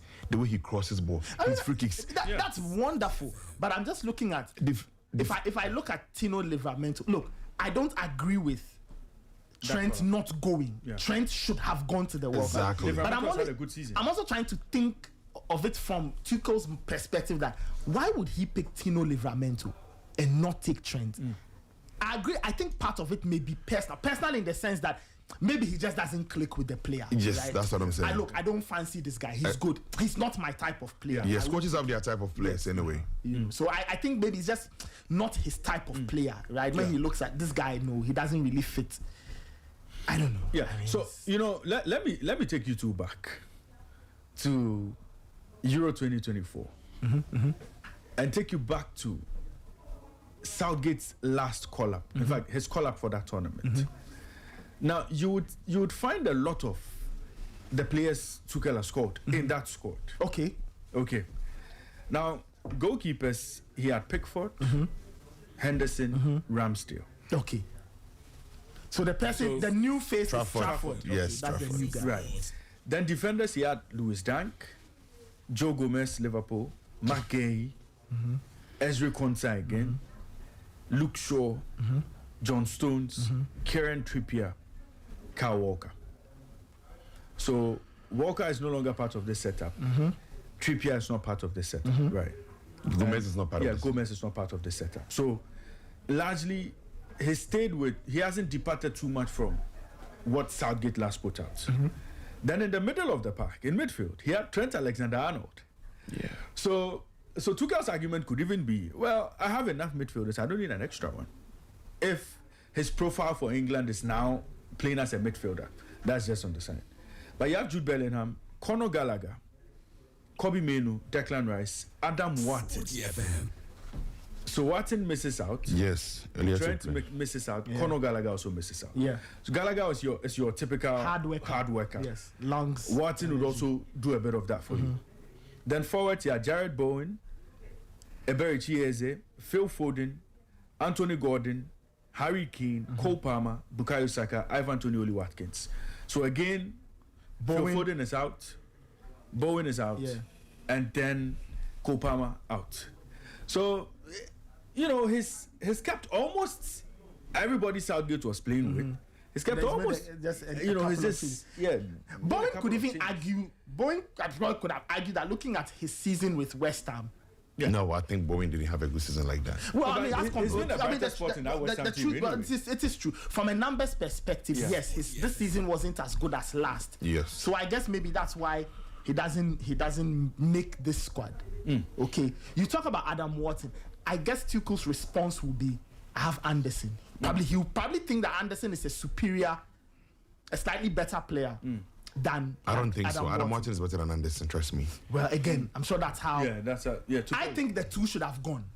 Yes. No, but Kobe Mainoo, you have Kobe Mainoo and Declan Rice. You can't call Adam Watson and Henderson at the same time. So one has to be dropped. So one has to be dropped. So with the Henderson one, that's a very political one.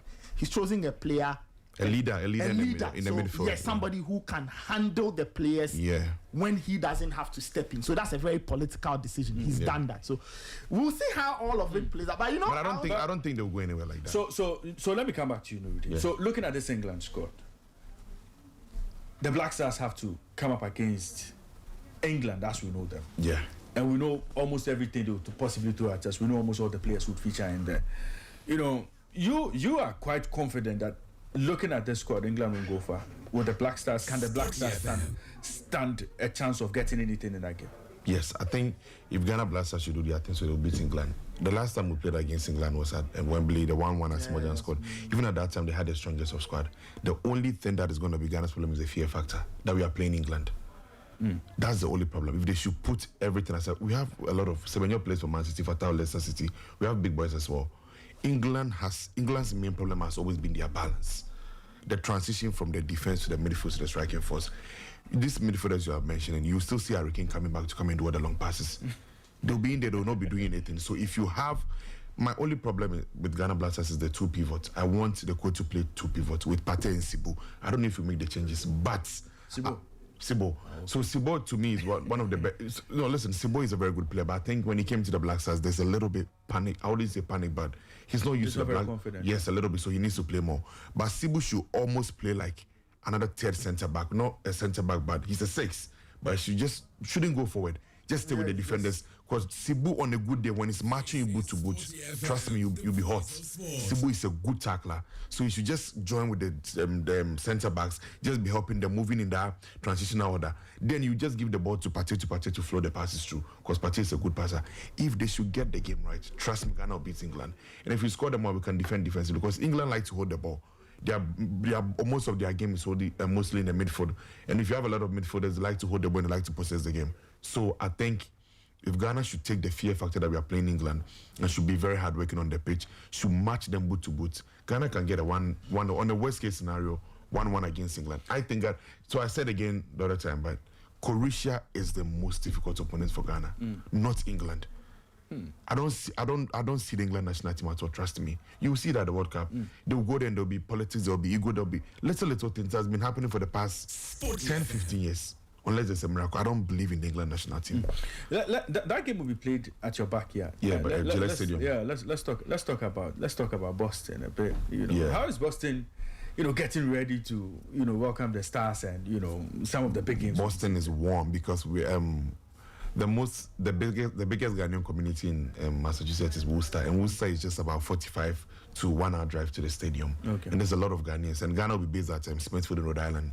That is just a neighboring state, about 20 minutes from the stadium. Okay. And I think the stadium is 60 to 65,000 capacity. We know England will dominate with the fans more than us because it has already been sold out. But I tell you what, Ghanaians are ready for Ghana. Ghanaians over there, they are ready for Ghana. I'm sure in front of that stadium will be filled up.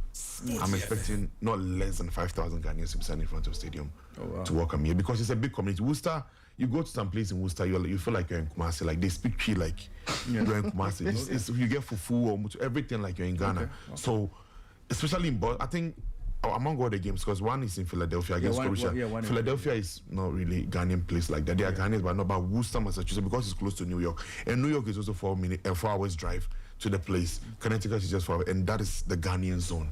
So trust me, that game, like I said, no less than 10,000 Ghanaians should be, 5,000, 10,000 Ghanaians should be in front of the pitch. And it's a very big stadium. They have a very big front part, and it could take not less than 10,000 Ghanaians. Nathan, so, we already have the crowd for the game, so. Yeah. So especially, I think Ghana is depending, especially Massachusetts, the Boston Stadium. Ghana is depending solely on the diasporas there for that game. Canada too, we have a good number there, but Canada is very far. The distance is very far. So if you look at the England game, Ghana is depending on the diasporas for the number. But what do they have lined up for the team in terms of? So right now when you go to. So right now when you go, all the shops in Ghana is selling Ghana jerseys. All the young girls, all the young boys. Some are even selling on Snapchat, Instagram. The Ghana jerseys is sold out. Oh, okay. Yes, some actually buy it from you, they ship it, and you sell it within a week. Nathan, when it's going, let's. It's gone. It's gone. Let's band, organize actually, a container for him. the woman with the veil, the duku, the scarf, and the other one that looks like a scarf, a muffler. Yeah, it's all sold out. So it's really, really going to be a big game. Especially is it like the slave and the masters. You know what I'm saying? Yeah. Our masters and the slaves. So it's going to be a big game. No, that should be interesting. But I think at a point in time there were concerns about the Gillette Stadium and. Yeah, so the problem is that Gillette Stadium naturally is for the NFL. Okay. It's a stadium. So for the past years, when they have mostly the Patriots, that's the NFL team, they play over there. So when they play and there's a time to play, the lines and everything is different. The dimensions on it. So they wait when the Patriots are done and it's a football game. New England Revolution is playing. They remark it and they will do some touches. So in the process, they are in haste. Mostly it's done overnight because Patriots will play like on Wednesday and Saturday New England has a game. So that Wednesday, Thursday, Friday, they need to do it. So sometimes you see the edges of it being done. But this time around, you're hosting the Queen's country. You can't play with England. America respects England a lot. Right. They respect Ghana. So Ghana has a very good name in America. So I think they're pausing this weekend. They paused the whole NFL games. MLS. MLS is paused with the NFL. Everything is paused. So they get the whole 3 weeks or 2 weeks. I think 2 weeks and some days to do it, and then they are bringing testing officers from FIFA to come and check the stadium. So they will recheck it electronic wise, everything wise should be done. So I think that the stadium should be 100% ready for the game. Promises to be exciting, eh? Very. Nathan, when we go to Boston, when we go, we're going to Worcester. We'll eat fufu. They have a nochi room. I think you guys. That's the one of it's one of the biggest restaurants in America. They have fufu. You think in Ghana? They actually bring everything from. Ghana. That's where we are going. Yeah. That's where we are going. Atish Atwale was there a couple of years ago, and he has a key. He made a very big. He turned Worcester into Ghana. The whole white people. So when it's Ghana's independence, the white people join us to celebrate Ghana's independence. Because Ghana in Worcester, they make it big. They respect Ghana because Ghana has generated a lot of income for them. We buy a lot of stuff from them. So when you go to Worcester, the cops over there, the police, there are a lot of Ghanaians that are police in Worcester. Oh yeah, it's like you're in Kumasi. I see. That's a strong Ghanaian. Then we are not far from home, yeah. Of course. Yeah, we won't be far from home. No, not at all. Yeah, that's why we should give England. And when they come to, I'll look for Ghana food for you. So. Don't worry. See, I know this is my man. I'll get Ghana food for you. That's the guy. Yeah. So let's get back to other matters because there's a lot happening. But I want to ask Nudin something. Okay. We are here. You are based there. How excited are the Americans in terms of hosting the World Cup? Because sometimes when we watch the news, we get a different picture. Are people excited that the World Cup is coming to America, or they still don't quite understand how big the World Cup is? So I think saying they don't understand how big is an understatement. Americans are more than excited for the World Cup. Okay. Let me break into it. Let's look at the businessmen. They are making millions of dollars. The contractors this time. This is their season. And in America, we don't really have a life like that. It's work, home, family, work, home, family. Yeah. Most of our life is from the summer, like June, July, I guess. That's where you get to go out with your family. And this time around, the World Cup, the biggest event, the event that makes the world hot to watch that particular game is coming. They are more than excited. Especially, I think the government has changed the working schedule for some people. Let's say if you're a nurse and whatever you can quick it to get more employees too, so you could go watch the game. Businessmen are making millions of dollars. And after this game, so America one thing, after David Beckham brought in Lionel Messi to into things have really changed. So they want to revolutionize the whole MLS, especially in Africa. Africans don't know much about MLS. There are more than 30 Ghanaians playing the MLS. Yeah, big players playing this. So I think after this World Cup, like what South Africa did in 2010, after the World Cup, everything was changed in terms of their local league. America is looking to put over $1 billion into the MLS league. Wow. They are trying to bring Mo Salah to San Diego to make him a whole Egyptian African thing, Muslim thing for Mo Salah. Casemiro already agreed to Inter Miami. So after this World Cup, from July to December, America is really to pump a lot of money. They've started building some new stadiums as well. Because when it comes to Massachusetts, our biggest stadium is Boston Stadium, where Ghana is playing, a Fenway Stadium, but mostly it's for shows.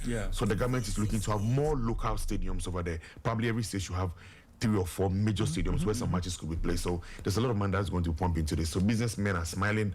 We sports guys, we're also smiling because I'll get to meet my Ghanaian people and all of that. Yeah. And after that too, other people have ulterior motives I cannot say here.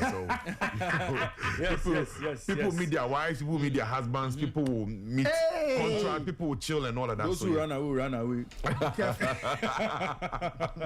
So yeah, it's I think they are more than excited for every because the only some people that are not really excited about it are, the older generation who don't know what football is. They don't want the noise and the crowd and all of that. So I think everybody's really excited about this. But the Americans themselves, the US male national team, yes. How confident are they about they are really their confident. chances? So this time around, things have changed. Pochettino is their coach. And, before, most of their players was playing outside America. But this time around, the culture has changed.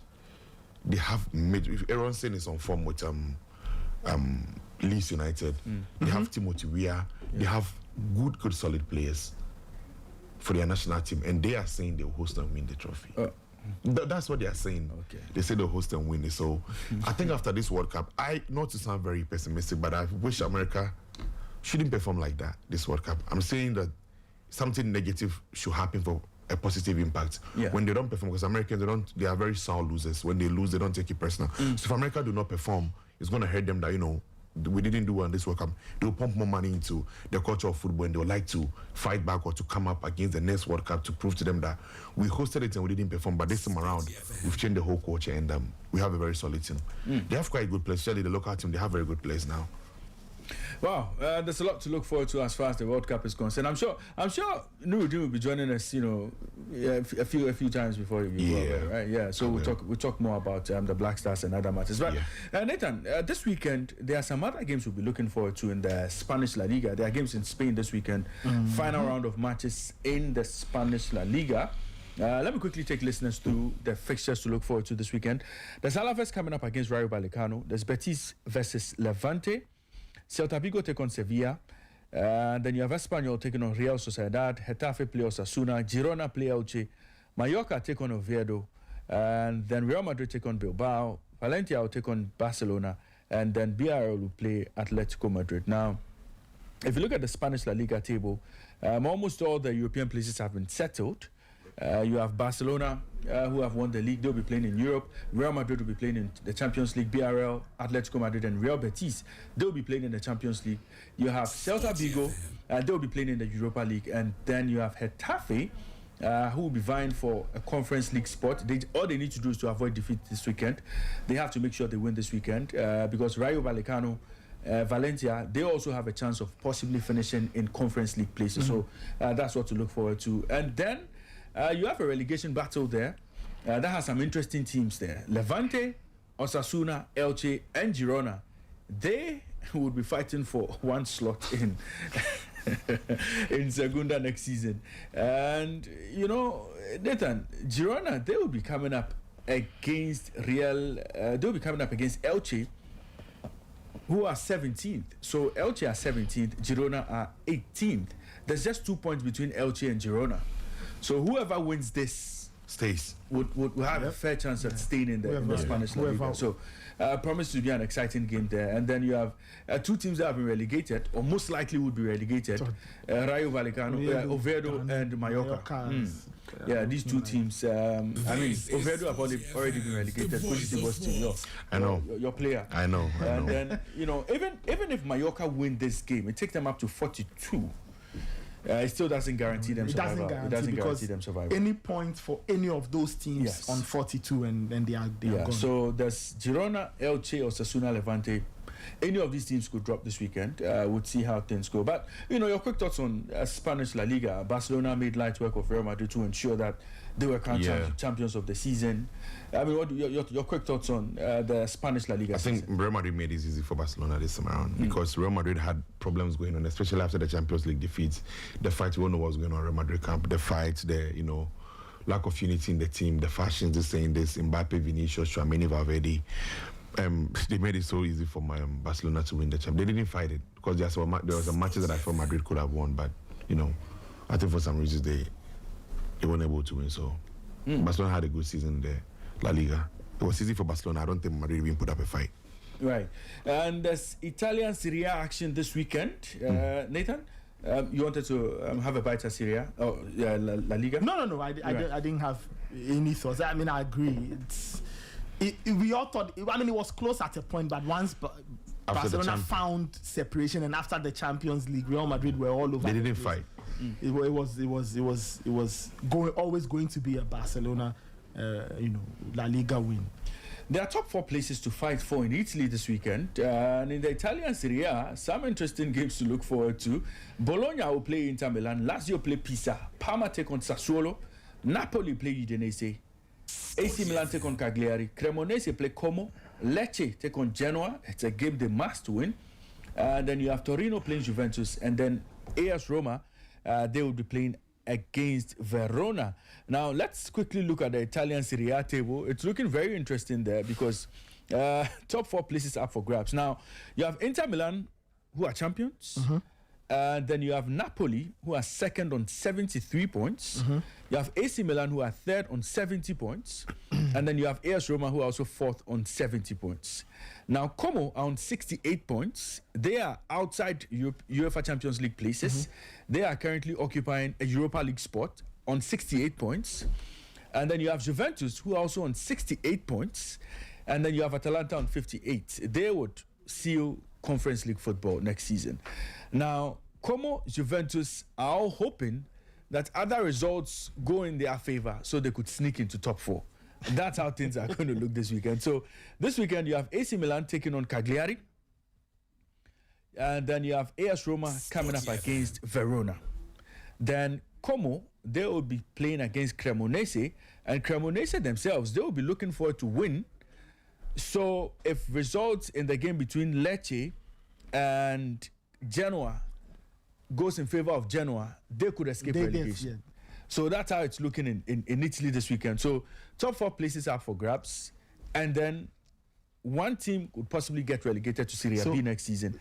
And that could be Lecce or Cremonese. So what? How many teams? Milan, Roma, Como, Juve. 4 teams fighting for one more spot. Yes. One Champions League slot. Yes. And for the likes of Como and Juventus, they hope that they can get their result and hope that other results go in their favor. Will go their way. Yes. The challenge, though, is that, for example, if Milan and Roma all get draws, all of them move to 71 points. Now, assuming even Como and Juventus both win, they also go on to 71. And you know the Serie A, the tiebreaker, head-to-head. Yeah.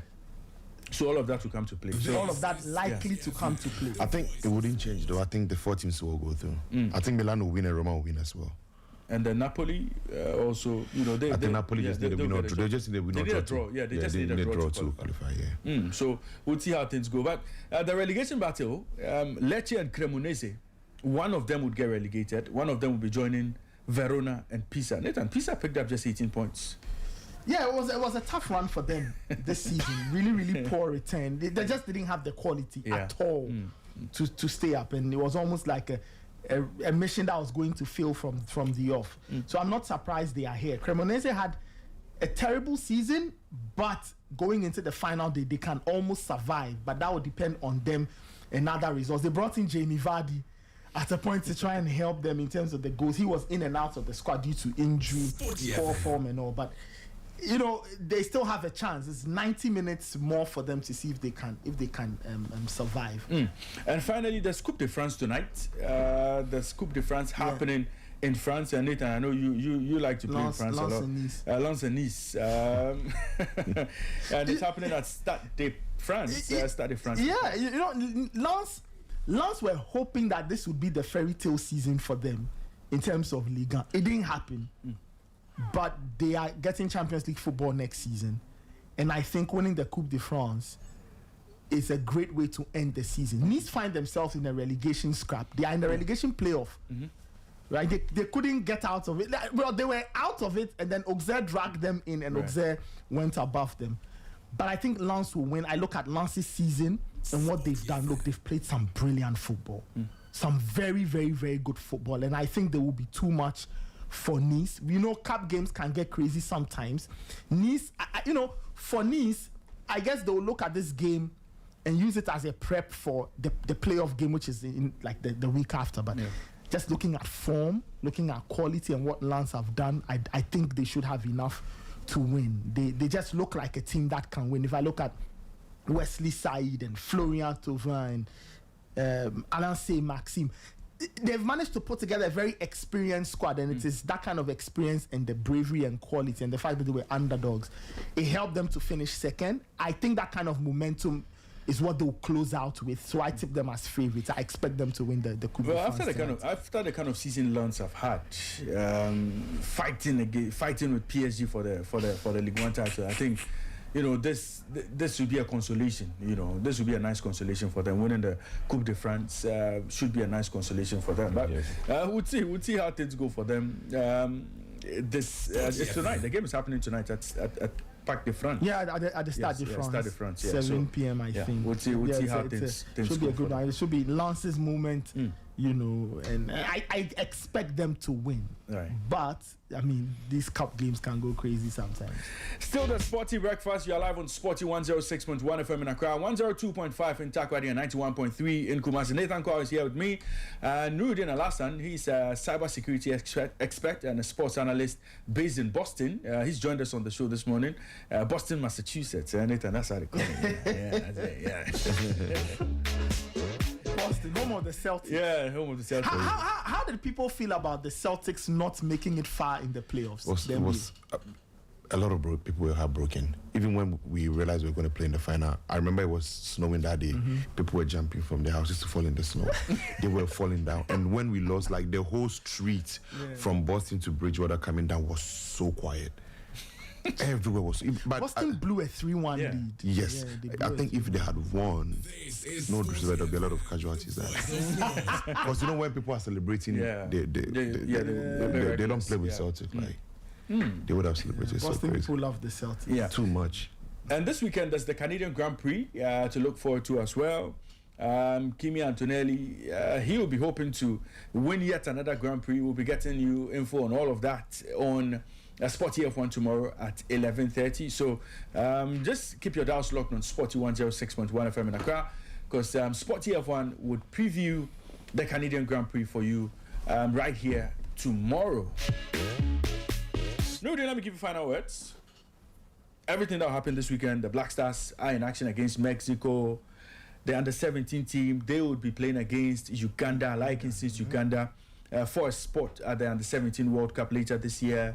There's the Ghana Premier League, of course. You know, Ghana Premier League. English Premier League. Yeah, there's English Premier League. Nathan, you know, hi, Nathan. I left out the English Premier League. In the Champions League. That's Premier League final day. Yeah, you know. Premier League final day, they are doing relegation. Once Arsenal won the title, I mean, we've forgotten about the English Premier League. But there's English Premier League to talk about as well. I'm sorry about that. I almost missed that. And then I was looking at the clock too. So, but you know, producers, let's give me a few minutes to just go over the English Premier League. Now, English Premier League action this weekend. Some very interesting games to look forward to, and there's a straight shootout between West Ham and Tottenham Hotspur for a spot in the Championship next season. So, and what are the so dynamics? let me. A win for either side sinks West Ham. Absolutely, and so Nathan, let me just get you the fixtures, and then we'll go over the fixtures quickly. And there's Champions League places up for grabs as well, because Bournemouth, they will be hoping to get in there, get into Europe next season, play in the Champions League. So games this weekend, Sunday 3 p.m. Brighton will play Manchester United, Burnley take on Wolves, Crystal Palace play Arsenal. That's the coronation match, eh? Yeah. Okay, so Arsenal fans can disturb a bit more on Sunday. We won't sleep. We're not going to sleep. And then there's Fulham coming up against Newcastle United, Liverpool versus Brentford. Oh, Nuruddin, you're an Arsenal fan? Strong Liverpool fan, never. Oh, okay. Fan. Yeah, you know the way you said. They will not let us sleep. They won't let us sleep. In fact, we've not slept over the last few days since they won the title. There's nothing anybody can do. I would say allow them. It's their moment in the sun. You can't do anything about it. Yes, now. Liverpool will welcome Brentford to Anfield. Manchester City take on Aston Villa. Nottingham will take on Bournemouth. And then you have Sunderland playing against Chelsea. Tottenham play Everton, and West Ham play Leeds. Two big games. Tottenham at home to Everton. West Ham at home to Leeds. Sporty FM. Yeah. I think Tottenham should stay just because of Kudus. Now they will have to get the result. No, they need a win or draw. I think so, right? Yes, they need a win or draw. Yeah, most likely. Yeah, of course they need a win or a draw. They need a win or draw to stay. West Ham need to win, and they need they need Spurs to drop points. I don't think Spurs will drop points. We'll see. It will be a very tense final game for the two sides, because you are thinking about your game, but also thinking about the other result, and you are hoping that it's going your way. I wonder how they will lock in. The other game though, Ray, which is of interest, will be Bournemouth and how they navigate the last 90 minutes of the season. They need a win or a draw to book a Champions League ticket. Brighton will hope to beat Man United and hope that Bournemouth will lose their game.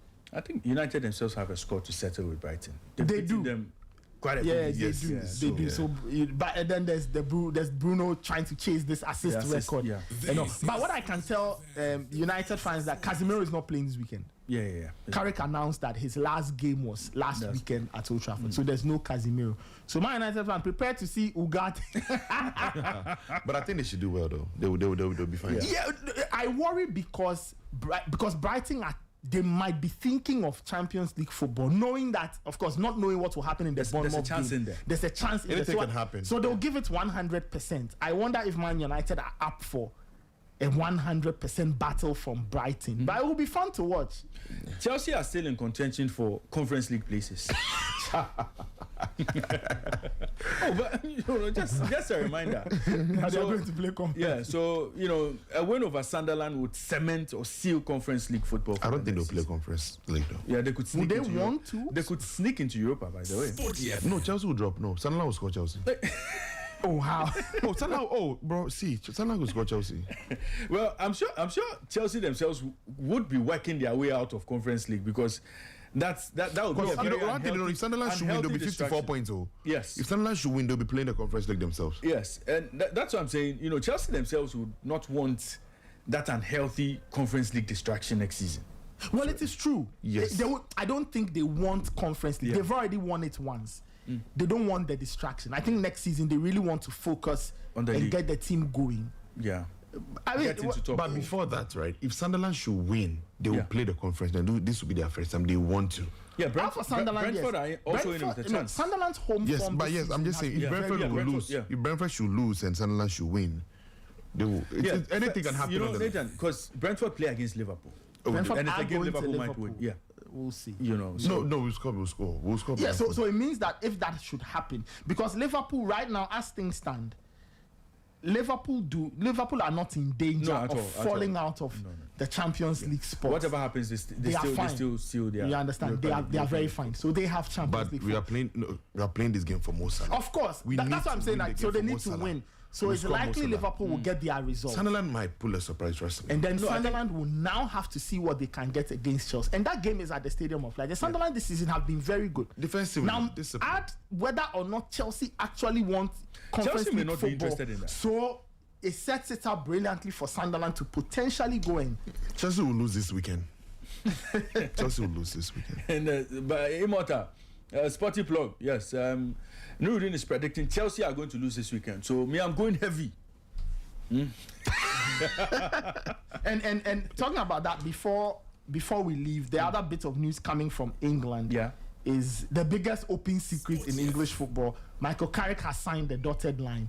Okay. He's Man United's new permanent head coach. Well, for the next 2 years. Yes, 2 years, yeah. They gave him a 2 year. I think they've learned a few lessons. Yeah, look, 2 years makes sense. 1 is too short. If you give him 3, that's too much. I think 2 is in between. Yeah. You don't spend too much in case you have to sack him. There's not much to spend on compensation. Plus, which other top managers were available? I guess the people United would have wanted.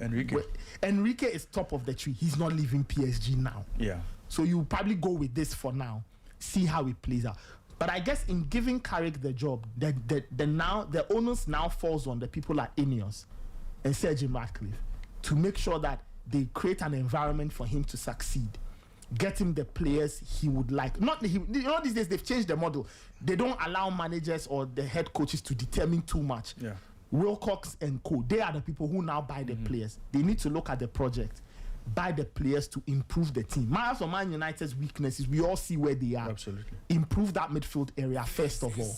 1 or 2 additions in fullback or in central defense, especially. Maybe an addition up top, maybe wide areas, but that central midfield area is priority number 1 for Manchester United. What do you think they will sign for the DM, Man U? Well, look, the options. When you read the reports, I think that they are looking at 3 different bands: the expensive one, the mid-level one, and the cheap option. Okay. The expensive one, there are players like Anderson, Tonali, and Baleba. Okay. Yes. I think of the 3, I think United will sign 2, maybe Baleba because they've attempted once. Nathan is holding the checkbook.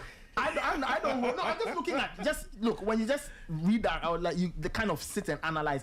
I think Baleba and number 6 is priority. Right. So they have to choose between Tonali and Baleba. Okay. Maybe they might get both if they have the money for it. Then a lower grade option. I hear West Ham's Matheus Fernandes is an option they are looking at. Yeah. United need to have more bodies in midfield. So I think those options make sense. And then Atalanta have a Yeah, there's the report of Ederson. I don't Ederson, know. yeah. I think United's main priority is a But I think 6. Baleba United might drop off because of his injury history recently. Well, then it means that if not, then it's Tonali. Carrick is a big fan of Tonali. Carrick really Then wants it to might be Tonali for the 6. But Tonali Because did United he need did a good 6. job for That's the Newcastle. fact. The problem with United Tonali is need the a 6. discipline issue, but apart from that, he's a very good player. Yeah, United Postecoglou actually need a 6. and Postecoglou ranked him as the best midfielder in the But team. Tonali is very what do you make of United's decision to keep Carrick? I think it's a very good decision. First of all, Carrick is a United boy. He grew up United. United is his home. And United problem was from the top coming to, the Carrick is a man they respect, so they will give him the opportunity to do whatever we want. And the boys love him because the academy was like Kobe Menu. They've worked with him before he even became a coach. So I think Michael Carrick knows the team, he knows the system. United is his home, so I don't think it should be a problem. I think he will thrive, honestly. I think he will do well. And your own But Liverpool. as a Liverpool fan, I don't believe. Yeah. And your own Liverpool. Slot stays. If I should meet a Slot 1-on-1, there'll be problem. No, if I should meet him 1-on-1, there'll be problem because Slot, I think he's just taking bribe from Manchester United. He just came to make us cry. But he won the league for you. You people should stop saying that. He just jumped into Slot's club's team. They said that was Klopp's league. The second season was his first. The second year was his first year to show us something. I'm not even worried about. Coach performed and underperformed. I don't know, but the mentality, he doesn't care. Do you hear what he said just this morning? He's telling Mo Salah that the system that Mo Salah doesn't want is what won him the league last season, and he enjoyed playing the system. Whatever you say, this man will give you a response. He's so petty. Whatever you say, he will respond to you. So, Ancelotti, I think he's just playing with us. They just find a way for him. I don't know why Michael Edwards and Richard Wilson are still keeping him. I don't understand why Ancelotti is still at Liverpool. I'm finding reasons to get to know why he's still at the team, and I don't know. I don't know why Ancelotti is still there. I've stopped watching our games, honestly. Until he leaves, I cannot watch 90 minutes of our game. Well, then prepare for a very long season next a very long But next we win the season league next because- season. yeah. We win the league next season. With who? Liverpool win the league next season. With who? Well, Ancelotti will leave. Something will happen. He will leave. And, okay. Yes, another coach will come in. Right. You see. That's Nuruddin Alassane there. He joins us. He's joined us all the way from Boston, Massachusetts. He's a cybersecurity expert and sports analyst as well. Nuruddin, thank you very much for joining us on the show so this much. morning. Hopefully, we'll catch up again before I'll see you before you soon. go back to Boston, Yes. and then we'll continue in Boston. We'll continue. Good to make ready. Right. And let me say a big thank you to you for listening to us today. A big thank you to our listeners out there. You are the real MVPs. Let me say a big thank you to the entire production team. Immortale Jakwa Champo, Abigail Sena Sosu, Yusuf Desaja Isa, Angela Mensa, Janet Naniku Amangwa, Emmanuel Ayamga, Nana Kwame Labi, Fidelis J. Yes. I almost forgot my DJ. So, a big thank you to you all.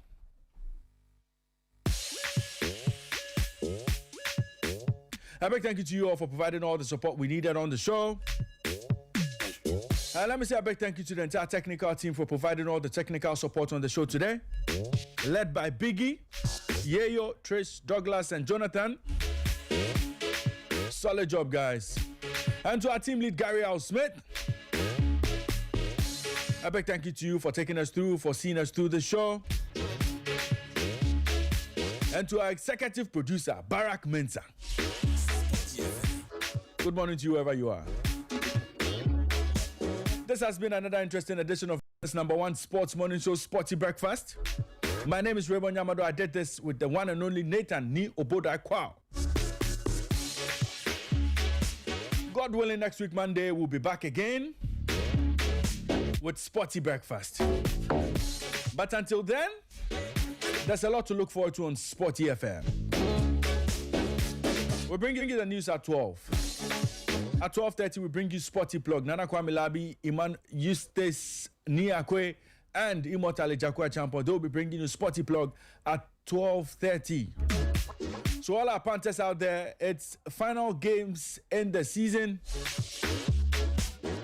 Final games 2025-2026 season. Lots of odds for you today. It's time for you to cash out. 12:30, join Sporty Plug for some good odds. And let's party this weekend. And then at 4 p.m. we bring you Sporty Drive. The dynamite, Fifi Bansi, will be in the seat. As for him, I'm ready for him. Fifi Bansi, I'm ready for you. You can celebrate this weekend. Celebrate well. You see, when you play against Crystal Palace and you are given the title, celebrate as much as you can, because this is the only time you and Arsenal will get to celebrate. And our bet is still on. So Fifi Bansin will be here at 4 p.m. with Sporty Drive. And then at 10 p.m. we bring you Ball Up Top with Winston Michaels and Rondo. In between time, lots of podcasts, lots of sporty stories, lots of documentaries from the world of sports.